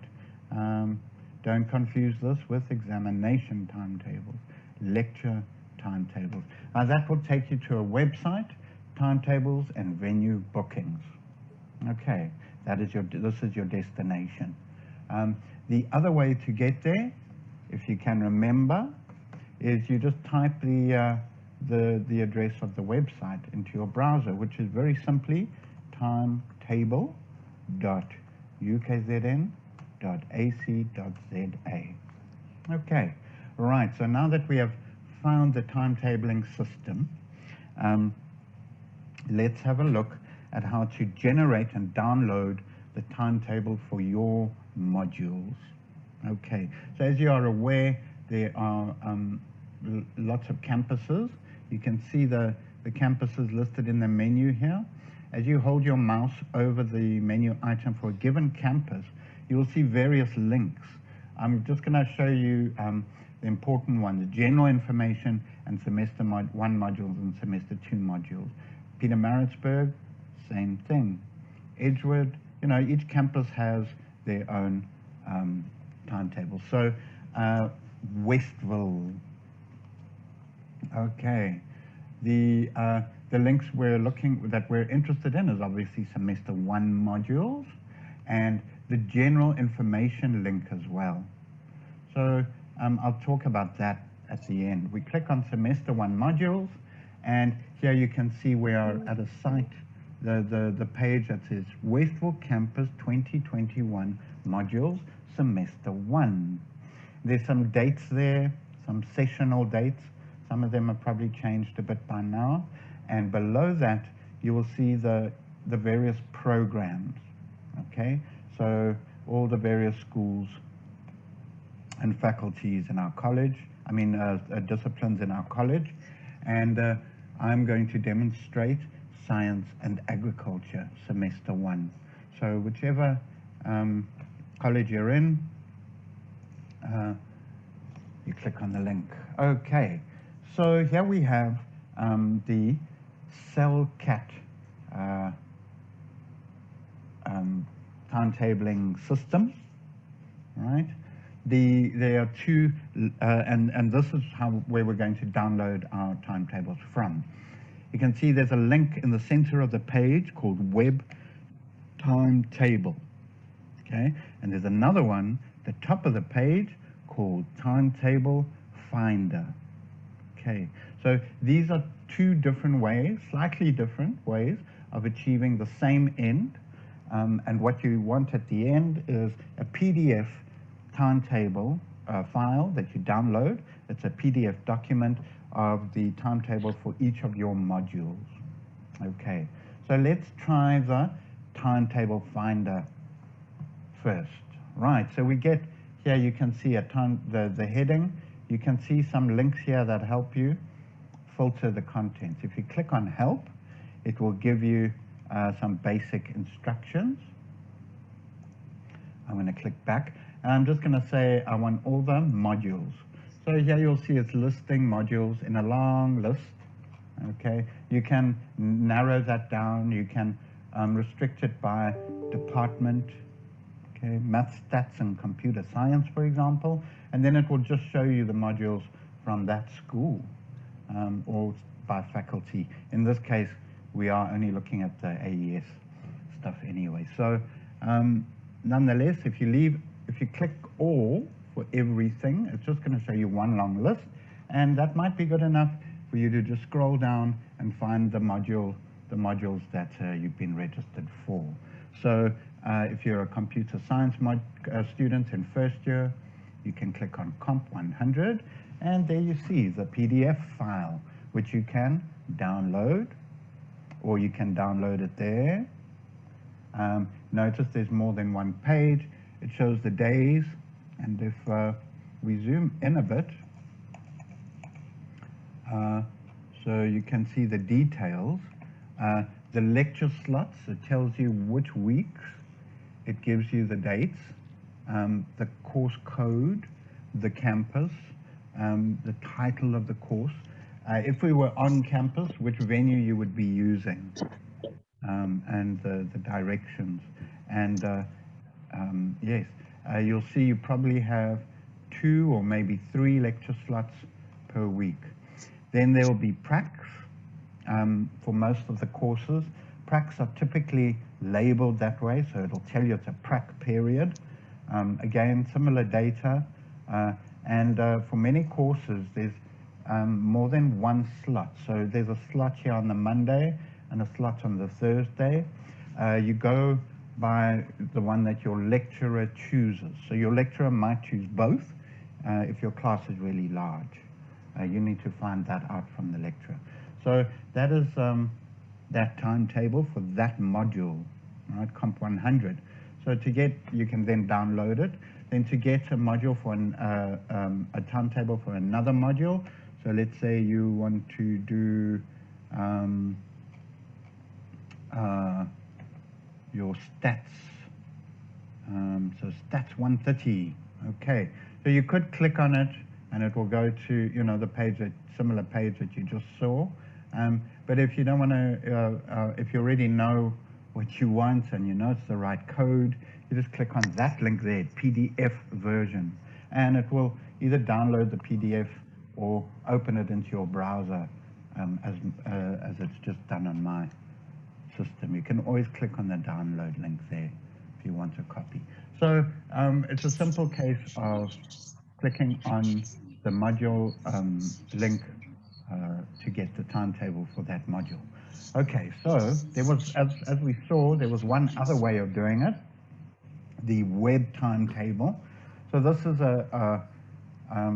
maybe a more browser-friendly way of doing it, whereas the timetable finder, I think, is better for mobile phones and small devices. Right, the web timetable, here we go. The one you should probably try first, and failing that, use the timetable finder, because it gives you a nice list, and you can say, for example, select module, and it preloads all the names. So you just start typing. If I type comp 100, there you go, there it is. And as I select that module, there's my timetable. I can then download it from there. Okay, and that's it. So you download them and save them to your machine or your device, and that's your timetable for that module. Okay, right. So I did mention there, into end, there is one general information page that has some documents. If you are interested, the module blocks, in other words, which subjects are in which blocks, in case, for example, you might want to change your curriculum to a subject, another subject that hopefully doesn't clash with any of your existing subjects. You can check with that document. There are 2 sessional calendars. I think they might be a bit out to date, but most of the public holidays and that sort of thing will still be okay, and I'm sure they will be updated soon. This document, Westville Using the Web Timetable, is a document that outlines what I just showed you on the timetable website. And finally, the Westville Timetable Information Booklet it will give you a lot more information about timetabling and the timetable system. Okay, thank you very much. I hope you found this video informative, and enjoy your day further. Bye. Right, I hope you all managed to hear that. Luke did speak a bit softly, but it is on our webpage, the orientation webpage for the college, so you can access that again. I am getting messages that there are people who aren't in the session and are quite stressed that they're not here. Please tell your friends, don't be stressed. We are recording this session, and immediately once we finished, we will post it on our webpage so they can go and watch it in their own time, so they won't lose out on the information that we are sharing here at the moment. We are also currently live on YouTube, which you can access through the UKZN Facebook page. But don't panic, we will share this session on the webpage. Right, just checking if Sister Zondi is here. Unmute yourself if you are. And if anyone from the library is here, unmute yourself if you are. But if not, I think we'll go on to academic monitoring and support. Dalia, if you can unmute yourself and show yourself, which is the nub of why you're here at university, is for your academic studies. Dalia? Thank you, Shelley. Thank you very much. A hearty welcome to all of you, our new students in the college, and particularly in our College of AES. I know that you have been listening to a lot of talks and absorbing in a lot of information, which might be a bit overwhelming. So I will try to keep my talk very short and just focus on the main important points. So let me try to share my screen. So, yeah. All right, so my short talk mainly showcases one very important fact, and that is that we take our students, whether you are in the Access program or the mainstream, very seriously. And you are very important stakeholders in our institution, and every effort will be made to ensure that no one is left behind. So we try to follow a holistic approach to ensure that each student is not considered just as a number, but an integral part of a university in general and a college in particular. So why is academic monitoring and support important? It is usually referred to as the AMS, and that is a very important thing. And I'll just tell you what actually it means. This actually stems from the academic monitoring and exclusions policy of the university, which emphasizes student retention and increasing throughput using a wide variety of academic development programs. It also involves identifying underperforming students timeously so that proper interventions can be put in place to help students complete their degree. And stemming from this academic monitoring and exclusion policy is a color coding of students based on their academic performance. And this is commonly referred to as the Robert system.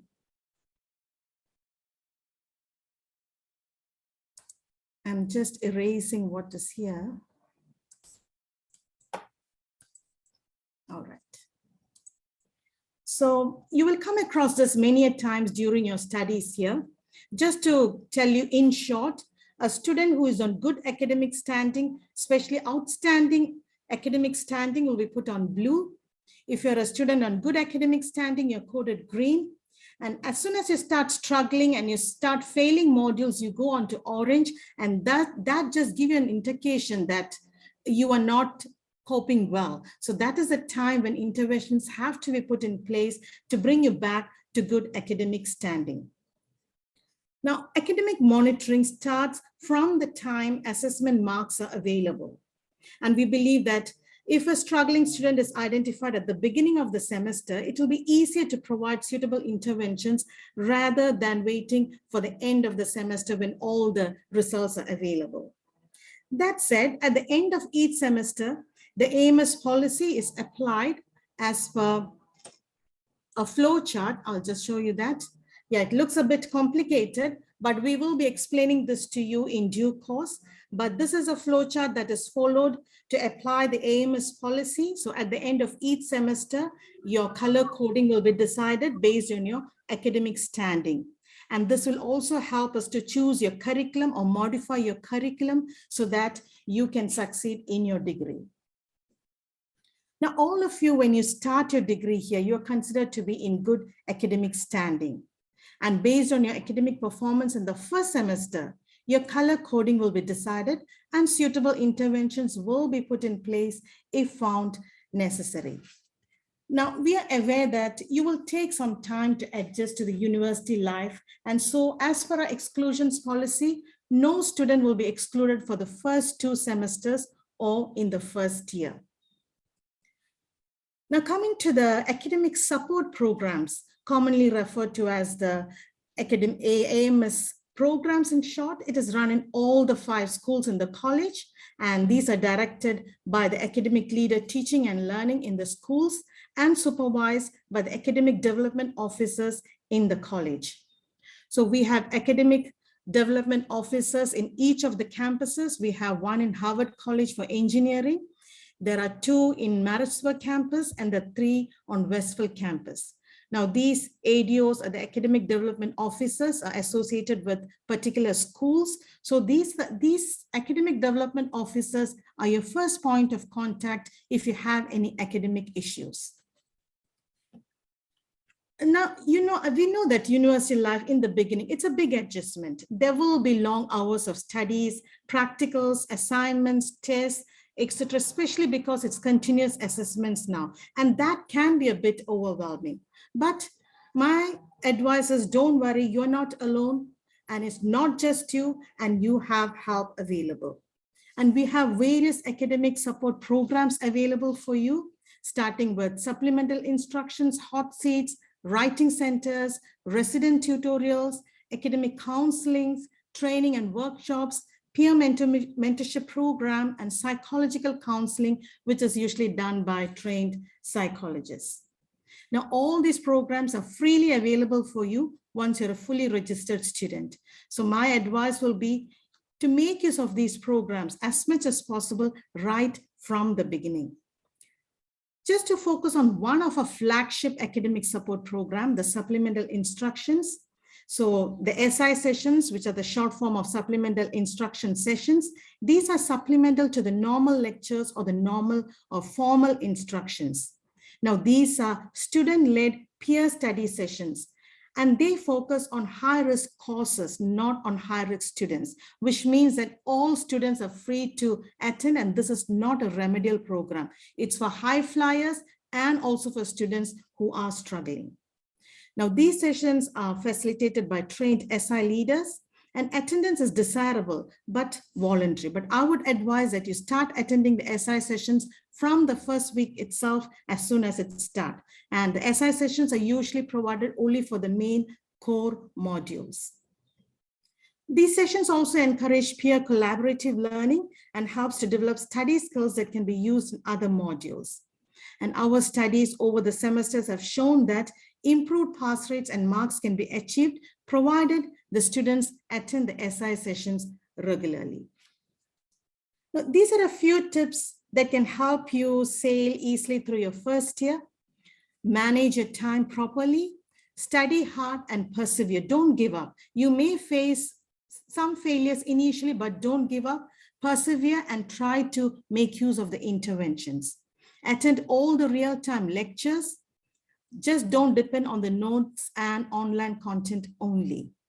Try to get help early and often, and your first point of contact for academic support are your academic development officers, and the details I will give you once again towards the end of this presentation. And always go prepared to lessons or practicals or tutorials, whatever it be. You have information available pre-hand, so please go prepared to these sessions. And even if you're prepared, I know that some of you might fall, but even if you fall, get up, but stand up with a different attitude. And always remember, help is at hand. So all the information I told you just now about the academic support program and the ADOs, everything can be accessed from the website I'm showing you here. It's a teaching and learning website under the College of AES. Now, can I leave you with the saying of Thomas Alva Edison, who invented many things, including the electric bulb, and has a lot of patents under his name?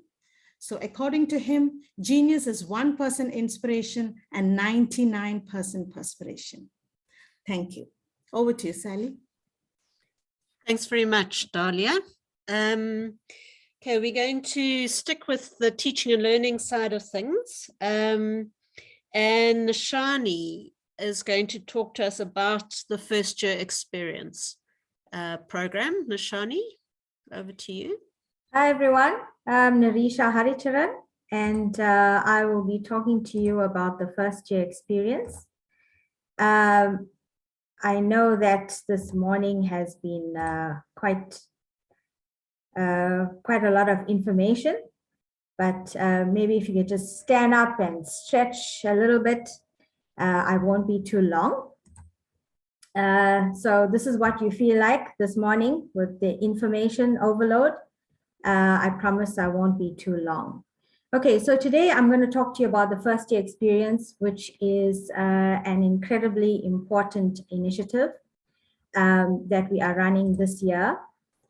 And I wanted to talk about what this first year experience is all about how we're going to do this module and you know, these structures that are in place to help you. So the first year experience is a program that is a year-long module. There are no degree credits allotted to it. And the aim of the first year experience program is to help you to make that transition to university life. The program is designed to equip you with all the critical skills necessary in terms of your academic skills and your psychosocial skills for success in your chosen degree. So why did we come up with this first year experience program? We found that many students depart in their first year of university. So they deregister, and this is due to various reasons. And the ones that we found that contributed to this the most were institutional issues, psychosocial issues, financial issues, and academic issues. So when we designed this program, we looked at these different aspects and we tried to come up with a comprehensive orientation and support program that would address these issues. So the program is comprises of 4 units, and these units will run throughout the year as I indicated at the beginning.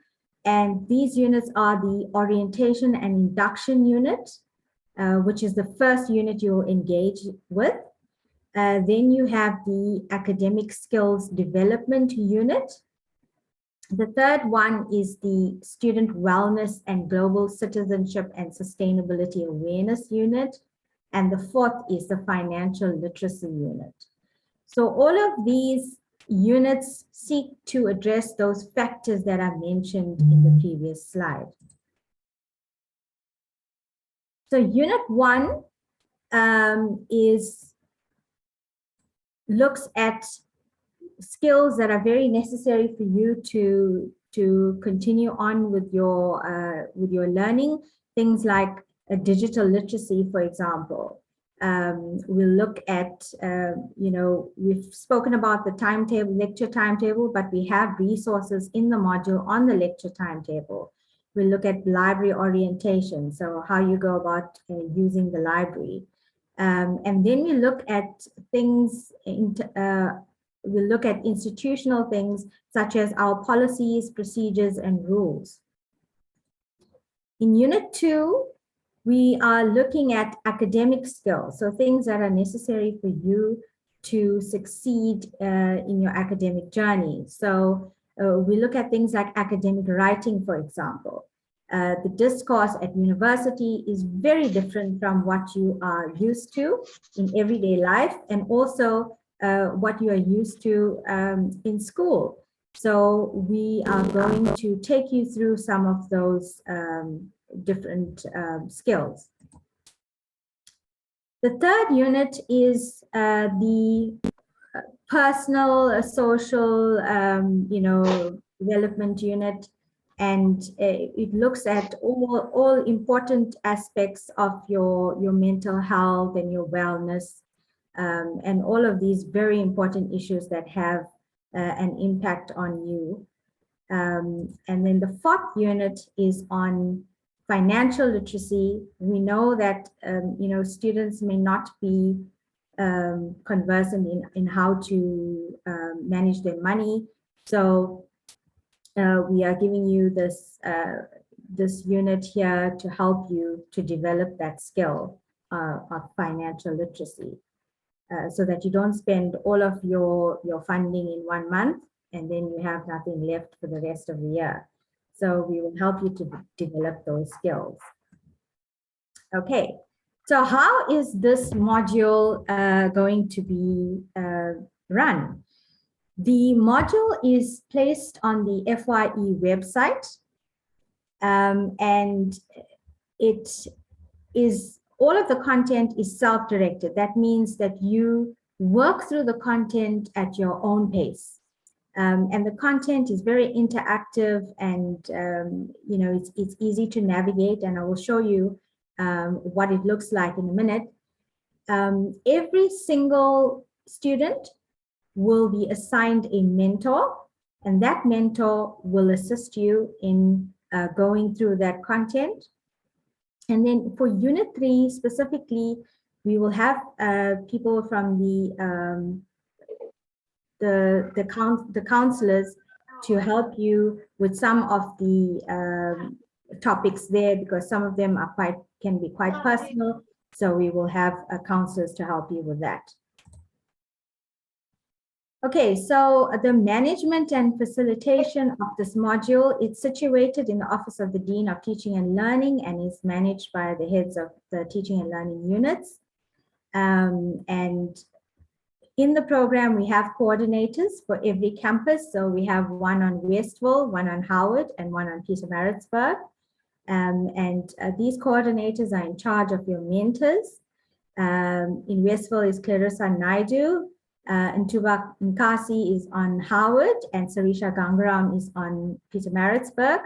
And our administrator is Ntombela Nklali, and this is her email address. And so if you have any queries or questions, I've seen a lot in the chat about how do I get assigned a mentor, etc. You can send her an email saying you don't have a mentor. However, as you begin to accept your offers and we get lists through from the college office, the wellness mentors are assigned to every student. So every student should have been assigned a mentor, and these mentors will get in touch with you. Some of them may have already been in touch with you. Please note that these mentors are there to help you. However, if you have any issues, you can go ahead and contact Ntombela. Okay, and then we have, as I mentioned earlier, the student support services staff who will help you with Unit 3. Okay, so how do we go on to the module, and how do we get access to the content? The module is available, as I said, on the FYE website. And the preferred browsers are the Chrome, the Firefox, and the Edge browsers. So please note that. The URL is here. So this is the address that you will use. Okay. So you'll type this in to whichever browser you're using, and you'll get to this page, okay? And then you will click on the first year experience, okay? If you provided an email address on your application, so when you were applying to UKZN, you can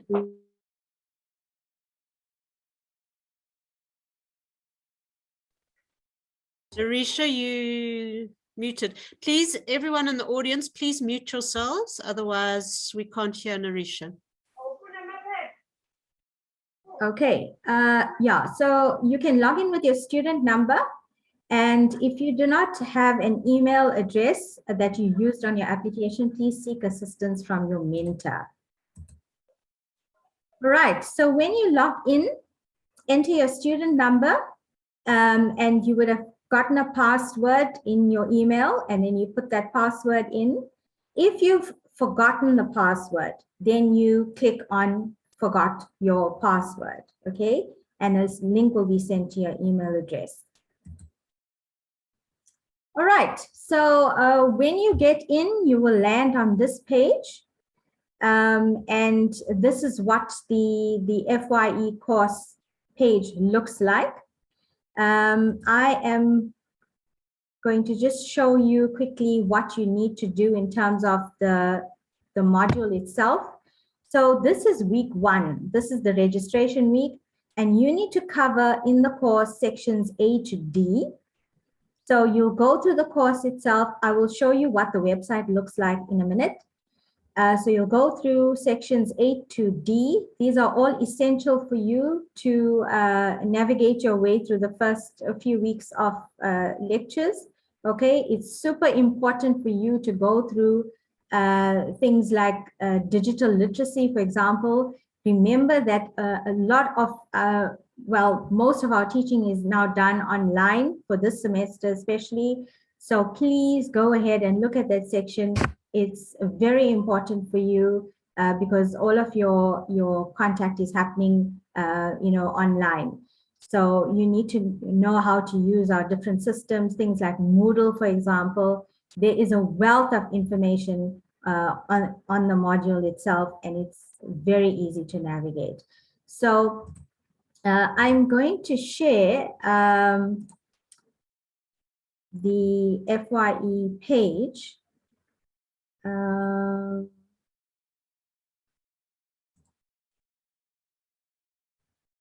Sorry, just a minute.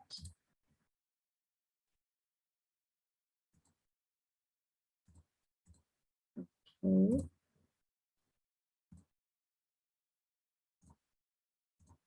All right, so this is what the course looks like.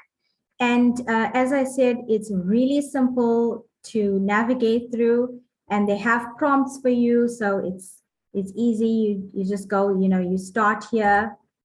You can go through the different sections. As I said, you know, you can go to section A, and then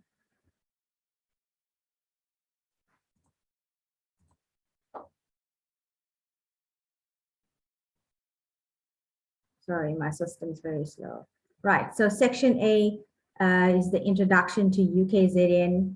And then if you are finished with that, you can skip over to a different section. You don't have to finish section A to go over to section C. So you can use it, you know, as needed. If you look at section B, okay, section B has all of the information on digital literacy training. There are videos, there are PDFs, you know, all to help you to navigate your way through online learning. So please, once you have been assigned your mentor will show you how to get in. If you are able to get in on your own, that's awesome. Get in and you start going through this program. So it's very simple. and use the prompts to get you through from section to section. But as I said, it's important for you to go through sections 8 through to D for this week, okay? And then the following 2 sections next week, and then the following week, the last 2 sections for this particular module. Okay, thank you, everyone. If there's any questions, then I will be happy to answer on the chat. Thanks very much, Nirisha. Yeah, there are questions coming in thick and fast on the chat. Also, if there are any academic admin people here, please monitor the chat. There are a lot of questions coming in about people saying they've accepted offers and their status hasn't changed. So maybe just explain how the system works, because it seems to be causing some stress to people. Okay, academic advice. Ashwin, you were going to help our students with this. If you can show yourself. Okay, thank you, Shelley. Good day, everyone. My name is Mr. Ashwin Manival, and I'm one of the Principal Academic Development Officers at UKZN. I'm based on the Pietermaritzburg campus, and the schools I oversee is Agriculture, Earth and Environmental Sciences, and Chemistry and Physics. So what I'm going to do with you now is I'm going to stop sharing my video, and I'm going to share a presentation. And the main focus of this presentation is to tell you about FTN, right? So that's first time entry students, that's what you are, academic advising. So essentially, I know there's lots of issues on the chat that might be distracting you. So some of you might be stuck in a position where you're worried about acceptance offers and things like that. But I need you to just forget about those issues for now, and I need you to concentrate on this. This is extremely important, right? So essentially what I'm going to do is I'm going to show you how to register for modules from the academic perspective. So what I'm saying is how to choose your modules, which modules you will choose, the number of credits, and most importantly, I'm going to show you how to get the advice, both from the primary source, which is the handbook, and from academics who can assist you if you still need help, okay? So the first question you probably will ask yourself when you come to UKZN is where do I belong? This is an extremely important question, right? If you don't know where you belong, especially since you're online now, you're gonna get lost, okay? So UKZN is made up of 4 colleges, College of Agriculture, Engineering and Science, the College of Health Sciences, College of Humanities, and the College of Law and Management Studies. You belong to the College of Agriculture, Engineering and Science. This is why you are here, right? So all of us here, we all belong to one big happy college. And that college is made up of 5 schools. So your schools are the School of Agriculture, Earth and Environmental Sciences, the School of Chemistry and Physics, the School of Life Sciences, the School of Math, Stats, Computer Science, and the School of Engineering. Now, so in order for you to understand how you pick your modules and how to go about getting this academic advice, there's a few things you have to become clear with, okay? So the first thing is qualification. So the qualification is a degree for which you have applied for and which you've been accepted into and for which you will be registering. The major, or what we call a major or stream, is a branch of the qualification that you choose to specialize in. Modules are courses that you will study. Qualifications have specific modules that you need to do to satisfy the qualification. And of course, a specific number of credits. So modules carry credits, right? Normally these are 16 and 8 credits. So you need a total number of credits in order to have the degree at the end. And so modules and majors belong to what we call schools, and there are 5 schools, right? So the 5 schools I previously showed you on the other slide. So what we're going to do is we're just going to go into the structure of a qualification. We're going to go over some rules, and we're going to go over some requirements. Now, what I've done with this slide is I've gone to the handbook. There's something called the handbook, right? It's a UKZN College of Agriculture, Engineering and Science handbook. And this is the most important book for you, because in this book, it tells you about every single qualification. It lists the academics, it lists the deans, it lists the requirements, the rules, it lists the description of every single module. All of this is in the handbook. So if you as a student take the handbook and you read the handbook, you will 100% be able to figure out your curriculum and figure out your modules. This talk is supplementing that, right? So it's easy to find the handbook. You go to UKZN's the college website. You can go into Google. You could type in UKZN college CAES handbook, and you'll find the handbook. But we will ask the mentors to send a PDF copy to you, so that you will have it on your computer and you can browse it, right? So what I've done is I've taken the qualifications in our college and I've split them up here. And you can see on the extreme left is the Bachelor of Science, the BSc. So some of you will be choosing that. That's 3-year degree. There's two types of a BSc. There's focus programs and then there's general BSc. So focus programs are programs that specialize in a certain area, most of the time tailored for industry. These normally have a fixed type of curriculum. The second type is a general BSc. These are majoring in your more classical type of disciplines in science. You get different streams. You get an LES stream, M stream. M stream just means that whatever majors you choose within this general BSc is kind of rooted in maths. So maths is important here, right? When I say maths, I mean a difficult M stream maths. LES means that it's not so much rooted in maths, but it's rooted in more of your life and earth sciences. So kind of like biological sciences on one side, and then you've got your hard maths on the other side. You get your Bachelor of Science in Engineering. These are fixed programs, 4 years. Your Bachelor of Science in Agriculture, 4-year degree. And then on the extreme right, I've got other qualifications listed in the blue boxes like agricultural management, agricultural extension, dietetics, human nutrition, and land surveying. So essentially, these qualifications you see in the boxes, so the BSc, the BSc Eng, they're different to each other. These are qualifications, right? Every program here in the blue box and your engineering and your agriculture qualification are fixed. So when I say fixed curriculum, I mean your modules in the handbook are described in great detail what you do. It's very difficult for you to make a mistake with these. Of course, you have to find the right qualification. So you have to look at what you applied for, look at the letter that came back for you. You have to go to the handbook and you have to find the right qualification. If you do that with those type of degrees, it's very easy to figure out your curriculum, right? The problem is the BSc. Now, the reason why BSc is a problem because in your general BSc, you can choose multiple majors. Well, 2 majors, right?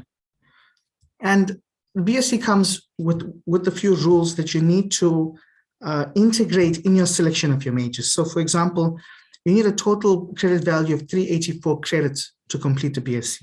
You must have at least 96 credits at level 1, a maximum 160 credits at level 1, at least 96 credits at level 2, at least 128 credits at level 3. So don't let this idea of credits confuse you.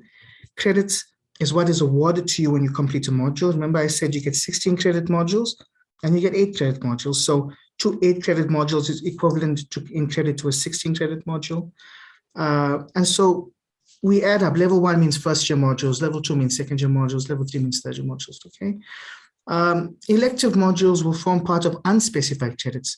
So when you go to the handbook and you choose your qualification, you look at your major, you'll notice that there may be some credits in first year, for example, or second year, that might be, you know, the book really didn't tell you what to pick. And it just says elective.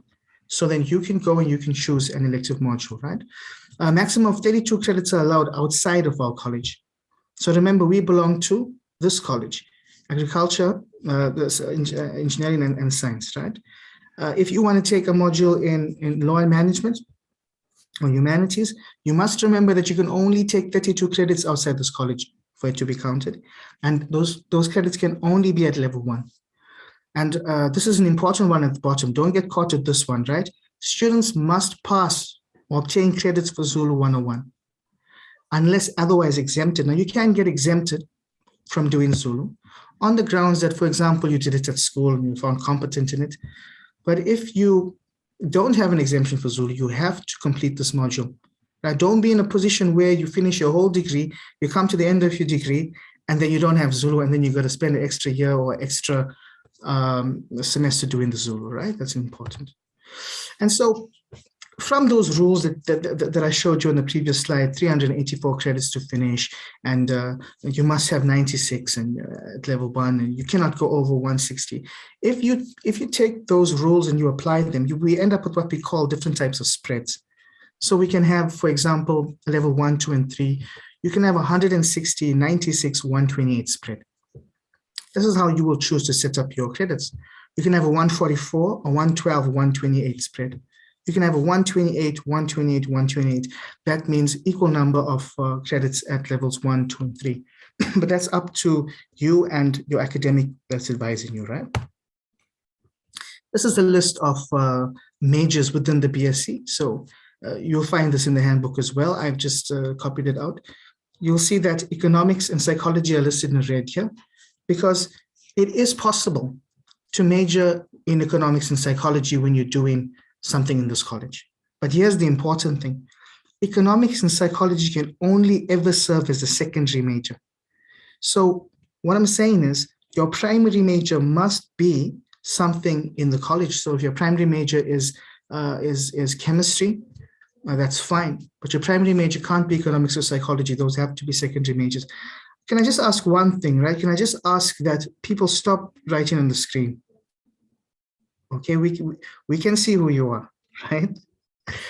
Okay, so the next thing what I'm going to do is I'm going to do an example. So I'm gonna pick a degree now, and I'm gonna go very slowly through an example to show you how to use the handbook to pick your modules. So a few questions you'll have to ask in the walkthrough example is, what is my qualification? How can I find it in the handbook? You have to look for modules in the handbook. How do I figure out which semester the module is in? Because some of these modules, when they're listed in the handbook, they don't have the semester in the curriculum blocks. How do I add up my credits to achieve normal credit load for the semester? How do I figure out which electives to take? How do I make sure I don't have timetable clashes? Because you can't choose 2 modules in a semester that clash on the timetable, right? The rules of the university says you cannot run 2 modules that clash on the timetable, and you have to make sure you've considered Zulu. So what I've done is I've chosen a BSc LES chemistry and biochemistry degree. Let's make an assumption, and I put an example here, right? So let's just say I'm a first-year student. My name is Ashwin. I come to university, and I want to do a BSc LES chemistry and biochemistry. So the questions I'm going to answer in this slide are simple. What is my qualification, right? I have to find it in the handbook, and then I have to look for the modules in the handbook. Now you can open the handbook PDF. You can search the text. And you can actually search the text, look for chemistry, type chemistry in and press search, type biochemistry and press search. And you will come to this sort of thing, right? This is a reference here in the handbook, page 91. And this is showing me under the general BSc, which modules to take for these 2 disciplines. Chemistry is a discipline, biochemistry is a discipline, BSc LES is a degree, right? And so what I'm going to do is, I'm going to look at year 1, because that's the only thing you're interested in, because you're a first-year student, right? You look at year 1, you write down, okay, biology 101, chem 110, chem 120, math 150, physics 131, stat 130. And then you begin to notice there's some modules that are common with chemistry. Okay, chem 110 is needed in both. And then you'll notice there's some modules needed in chem, not needed in biochem, math 143, physics 133. So you write out all of these modules which are in the first year for these 2 disciplines. And we call these core modules. Core modules means you have to pass these. If you don't pass these, nobody's giving you this degree, okay? Now, the next thing I want to do is I want to figure out which semester each of these modules belong to. And I want to add my credit tabs to make sure I'm doing enough credits. I don't want to be left behind, okay? So I go to the handbook. This is an example of a module description. Now I've got Comp 106 here, and Comp 106 is not part of that degree, but this is just an example, right? It's an example for you to get what I'm saying. When you find the module in the handbook under the module description section, you'll notice that, for example, Comp 106, this is Computer Science 106, it has a P2 and a W2. That P2 and W2 mean that this module is offered in Pietermaritzburg in the second semester, and it's offered in Westville in the second semester. And you see here at the end of the string of characters, you have 16 credits listed there. That 16C, that's how much this module is worth. That's what's going to be awarded to you when you pass it, 16 credits, right? So that's important. So then what you do is you go to every module in the handbook, you look for it under its description, and you figure out semester 1, semester 2. Now, when I do this, I end up with this spread: semester 1, biology 101, chem 110, math 150, physics 131. 16, 16, 16 gives me 64 credits. 64 credits, listen carefully to me. 64 credits is what we call a normal credit load. This is what you are expected to do as a student, okay? Semester 2, you can notice I got 16, 16, but be careful. Math 143 and physics 133 are 8 credits. So this is 48 credits total. I am 16 credits short in the second semester of the normal credit load. So what I'm going to do here is I'm going to include the Zulu module into the setup, right? And so you can see I put the Zulu module in my second semester to fill up the credits. And so I'm figuring out which electives to take. I'm making sure that there's no timetable clashes. I'm making sure I've considered Zulu. Now, I was supposed to play a video for you, but I see that Shelley has already played the video. That video is a bit soft, guys. So when you do get to the link and you play it, make sure everything is up on your side. But what you have to do, and this is extremely important, is you have to go to the timetables, right? You have to look for each one of these modules in the timetables, and you have to figure out which block it's in. Is it in block A, B, C, D? Is it in block A1 or A2? And you have to make sure, okay, that none of your modules clash in timetable blocks. If they clash, somebody's going to come to you halfway through the semester and say, you know what? You have to remove this module because you picked modules that clashed. So you have to make sure that they don't clash. Right? So you watch the video on the timetables again. Go figure out your modules. I haven't put the timetable blocks here, right? But you will put the timetable blocks, and when everything is fine, you have your curriculum. But there's another thing that you need to watch for, and this is electives. Now, what I've put here is a list of electives for general BSc. This is not an exhaustive list by any means, but it's just some examples of modules you would choose.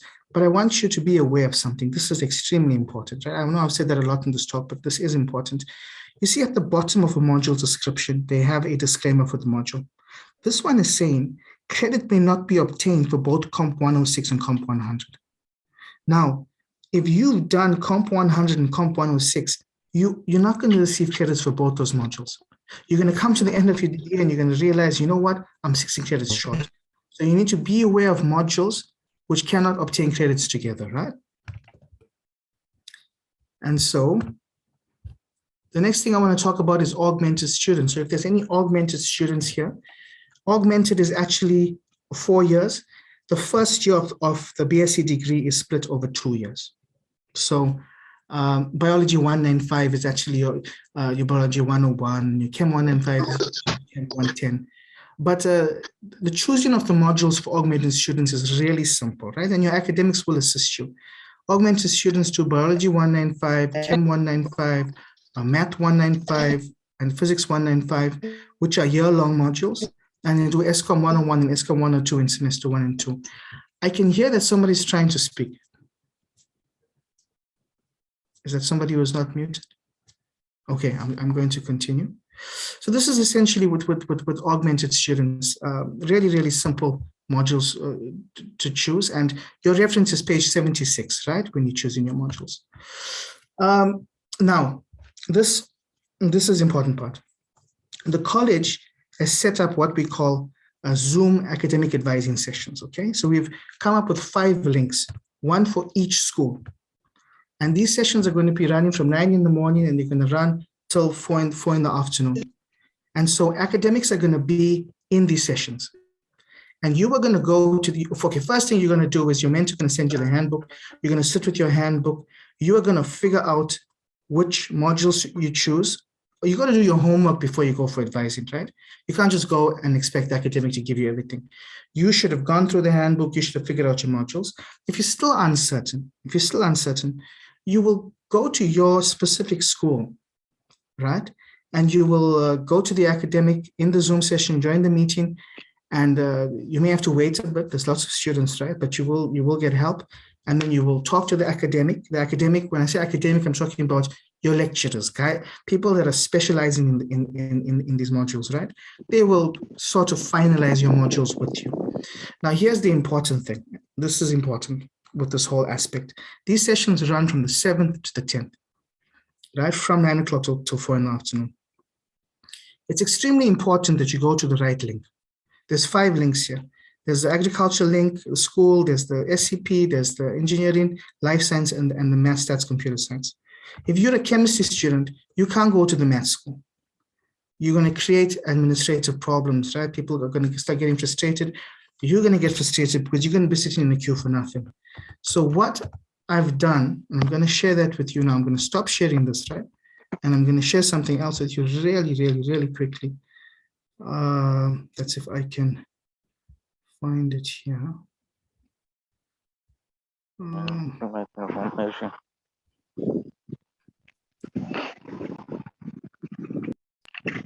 Okay, so this is, I prepared this document for you, and I'm going to ask the mentors to send this to you when they get hold of you, right? This has the link to each one of the schools. But what it also has is it has every single qualification and every single major which school it belongs to. So for example, you can see plant pathology belongs to agriculture, earth, environmental sciences. You can see that applied chemistry belongs to chemistry and physics.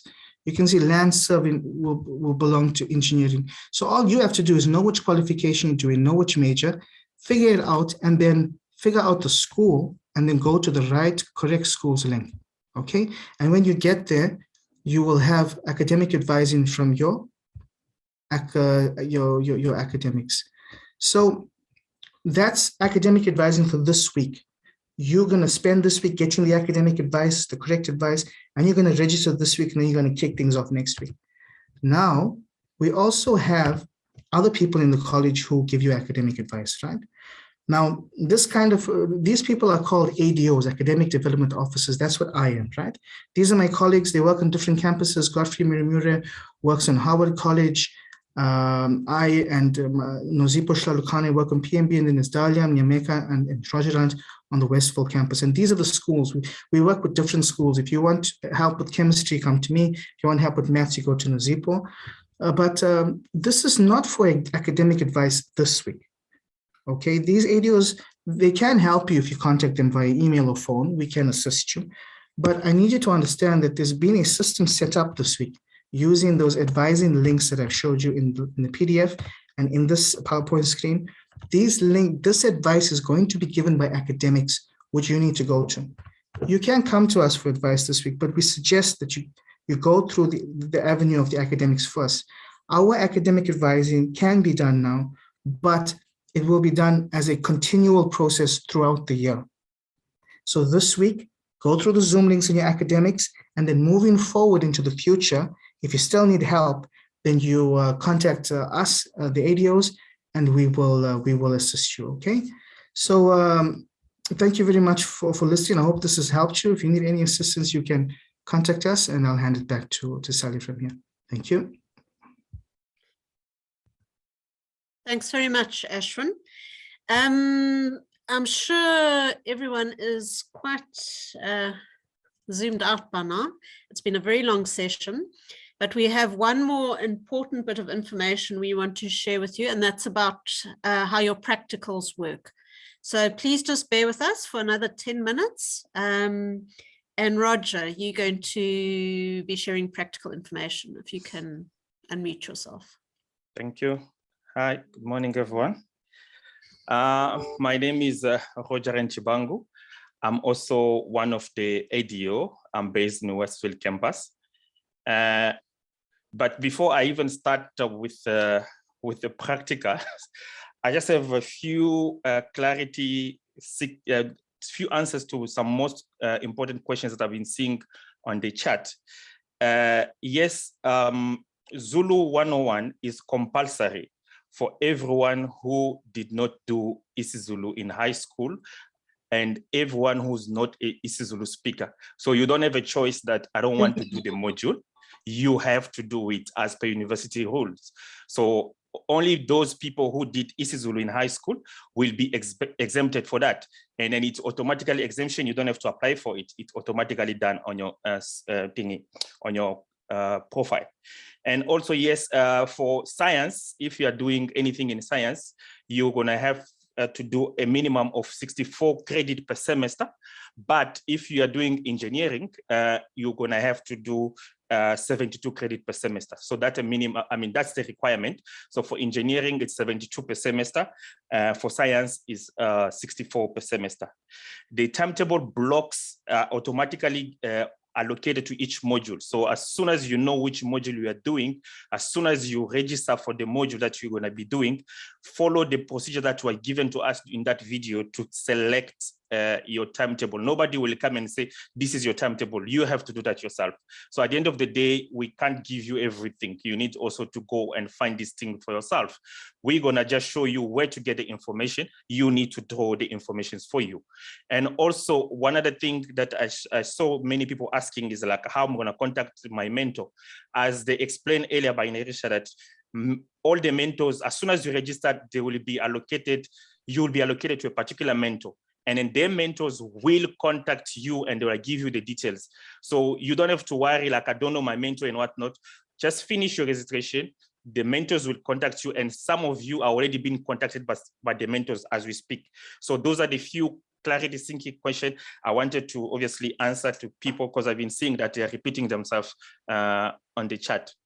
Okay, now I'm gonna go to the main thing that I've given to do is timetable for your practicals. Now you finish registration, and now as you know, many, if not all, of your modules in our college got practicals.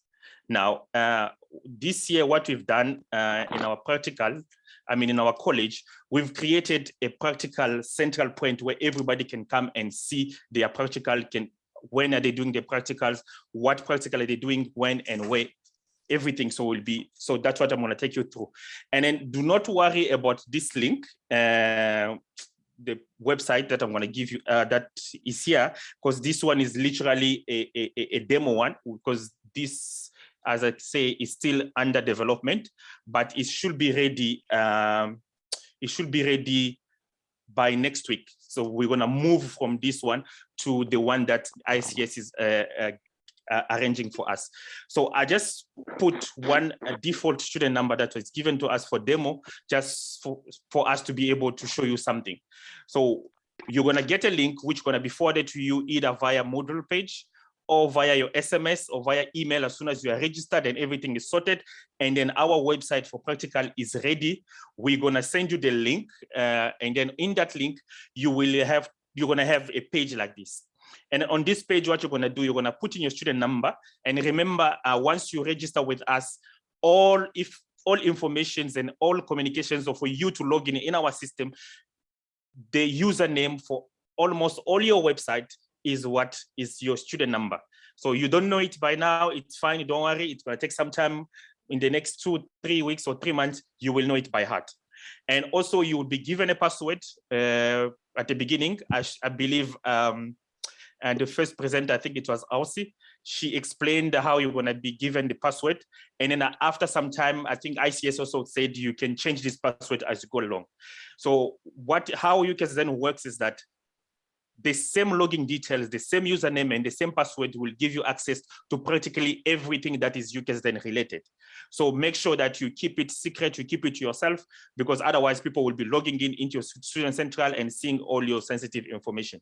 So once you come to this page, you put in your student number and also you put in the password, depending on which password you're going to be changing to, and then you click on login. Sorry, this page has been here for a while. Let me just refresh it a little bit. All right, so I use default here.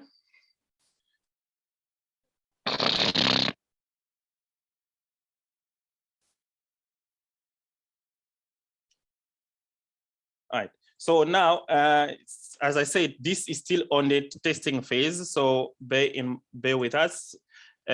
We're gonna sort it out. So the student number that was given is 2019. Sorry, 2190 66026, and then the password is that one. All right. So 2190 66026. All right, so this is a student that we selected. Let's say, for example, when you log in now with your student number and your password, you will log in into a page like this. Okay, here you're gonna have, obviously, your picture will be displaying here, and the picture we will take it as soon as you finish all the registration. You go to ICS for your student card. They will take your picture, and then that's the picture that will be displaying here when you log in. And then obviously, as you log in, your name will be obviously displayed right on top there. And then you will see all your practicals that will be allocated to you here. Now, your dashboard, obviously, this is your main page. And then here you're gonna see you have laboratory timetable, you've got your tutorial timetable, you can query the manager, and you can update the password. So as soon as this is ready, we're gonna clear whatever that's not important to you, we're gonna take it off. So in the next week or two, when the website is ready, you will be seeing only what is important to you. All right. So for now, what I wanted to show you is a laboratory timetable. So you click there on the laboratory timetable. So since this is a demo account, but I'm just going to select 2021 because it's a, but for you, you will select 2022, but this obviously just for demonstration purpose. And then for you, obviously, it's going to be semester 1. But for me, since this is just for me to show you something, I'm just going to choose second semester because that's where we put the module for this student. Once you select this particular information, you click on show my timetable. And then automatically this will happen. So now let me just clarify something before I explain this information. So as soon as you register, as soon as you you select the module and everything goes through, this information, your information like your name, your student number, and all the modules that you selected will be sent to this website.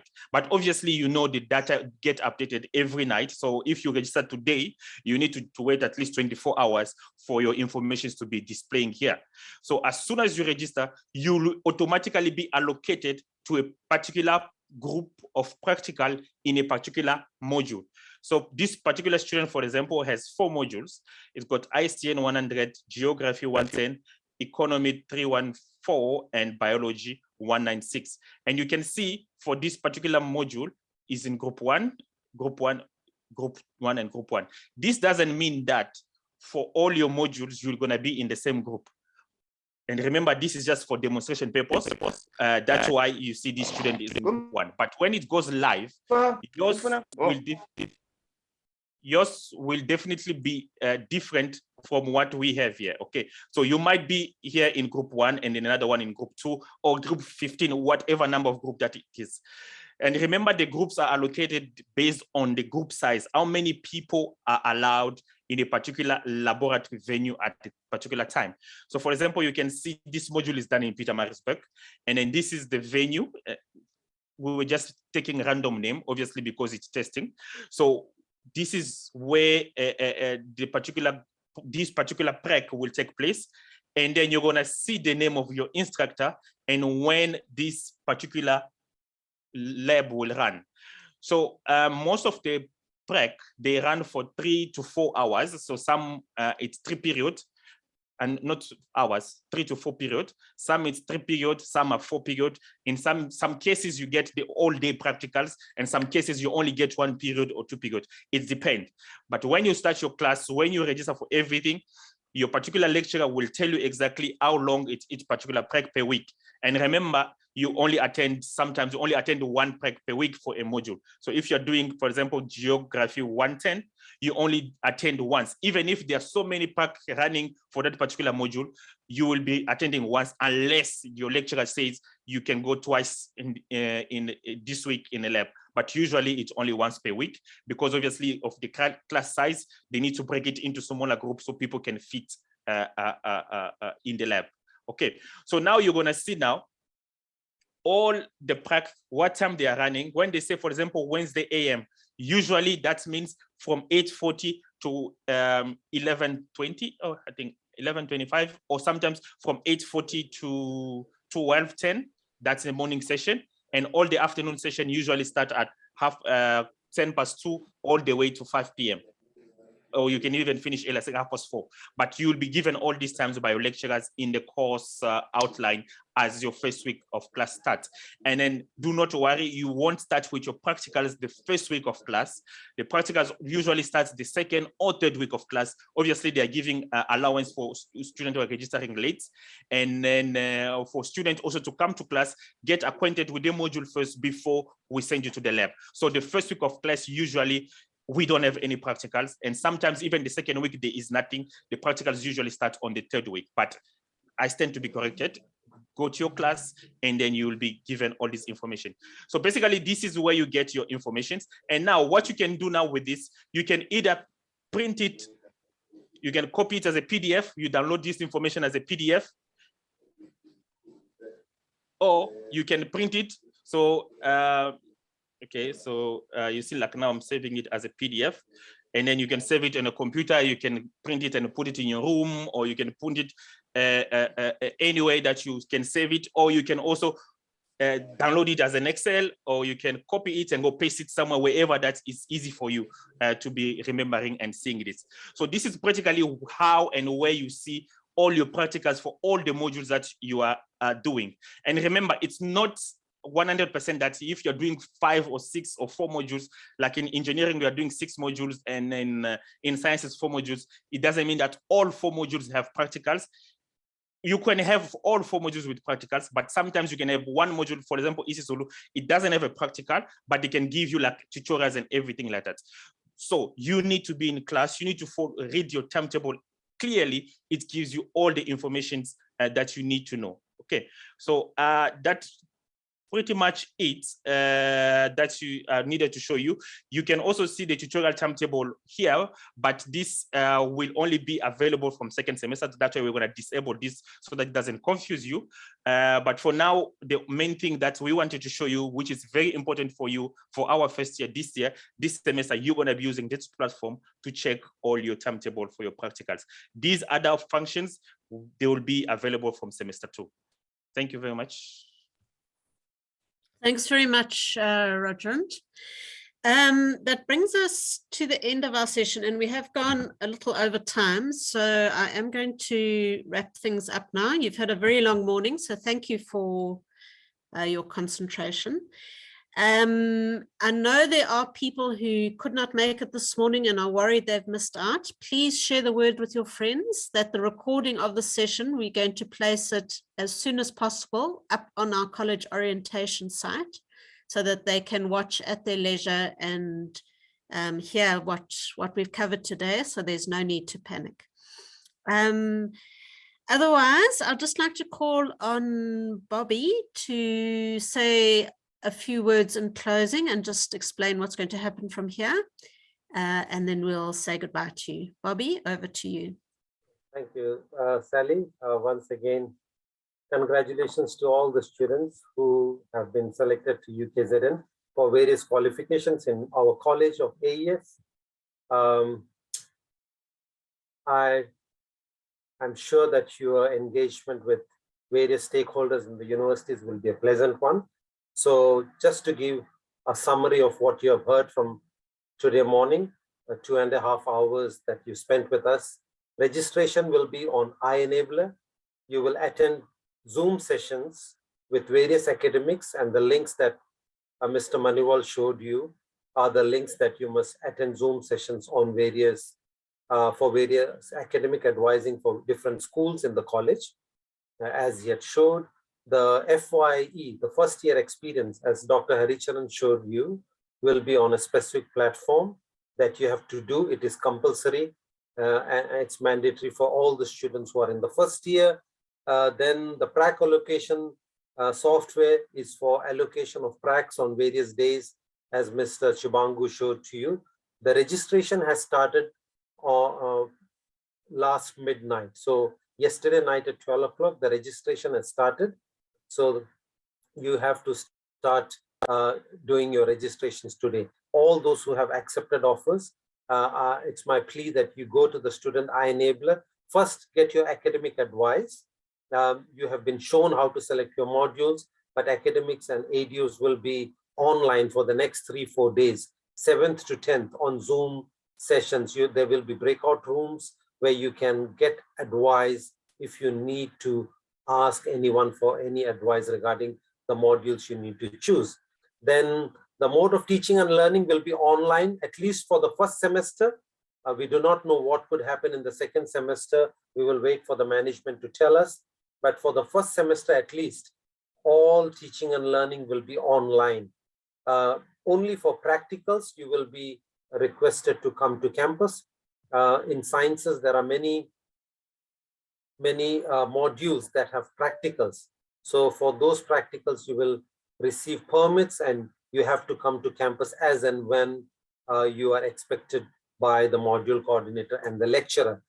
The learning will happen on the LMS, the Learning Management System, which is Learn 2022 or Moodle. All the PowerPoints, all the teaching materials, even testing, assessments, all happens via that platform. So you need to get used to Moodle and how to do Moodles. Textbook and other details are module specific. You will be introduced by the module coordinator in the first lecture. There will be Zoom lectures, and please check your student emails. You will get notifications from time to time. So you need to attend those sessions to know about the textbooks, the dates of assessment, and all other information that will be required for a specific module. Each one of you will register for 4 to 5 modules this semester, and the next semester science students will do 128 credits. That's 8 modules only. Then you have class reps for each of the module. Say for example, Bio 101 class will have a class rep, Nutrition 114 will have a class rep, Math 130 will have a class rep. So each module has a class rep. The class representative is chosen by the students as your leader, who will take your concerns regarding issues in a specific module to the module coordinator or the lecturer. So don't flood a lecturer's email if there is a genuine issue. Please go via your class rep, who will assist you in taking your issues to the module coordinator. So say for example, if there is a clash of dates of assessment, or if you're waiting for the dates of an assessment and so on and so forth. The assessments will be of 2 types, formative assessment and summative assessment. Formative assessments are those small assessments that will build up your knowledge to take up the major assessments. The summative assessment also will be online for now, but if there is a need that you need to come to campus to take up any summative assessment or major assessment, you will have to come to campus and you will be informed prior to the testing days. So all the best wishes for a successful year ahead of you, and my team, all the ADUs, the first year experience coordinator, and all the academics are at hand. I mean, academics in schools that you would go to do certain modules, they all are willing to assist you in the best possible way. So my best wishes to each one of you. And now you can go to the specific Zoom sessions and get academic advice. Thank you for the time you spent. It was worth the while, and I hope it was very productive. Thank you. Thanks very much, Bobby. We're going to bring the session to an end now. It will be posted on our orientation website. If you want to watch it again or get people who weren't here, they can watch it. And all the links for the sessions throughout the week for information will be posted online as well, so you can find them. So thank you again for joining us, and we wish you all the best for this new exciting stage in your academic journey. We will be closing the session now. Thanks everyone, and goodbye.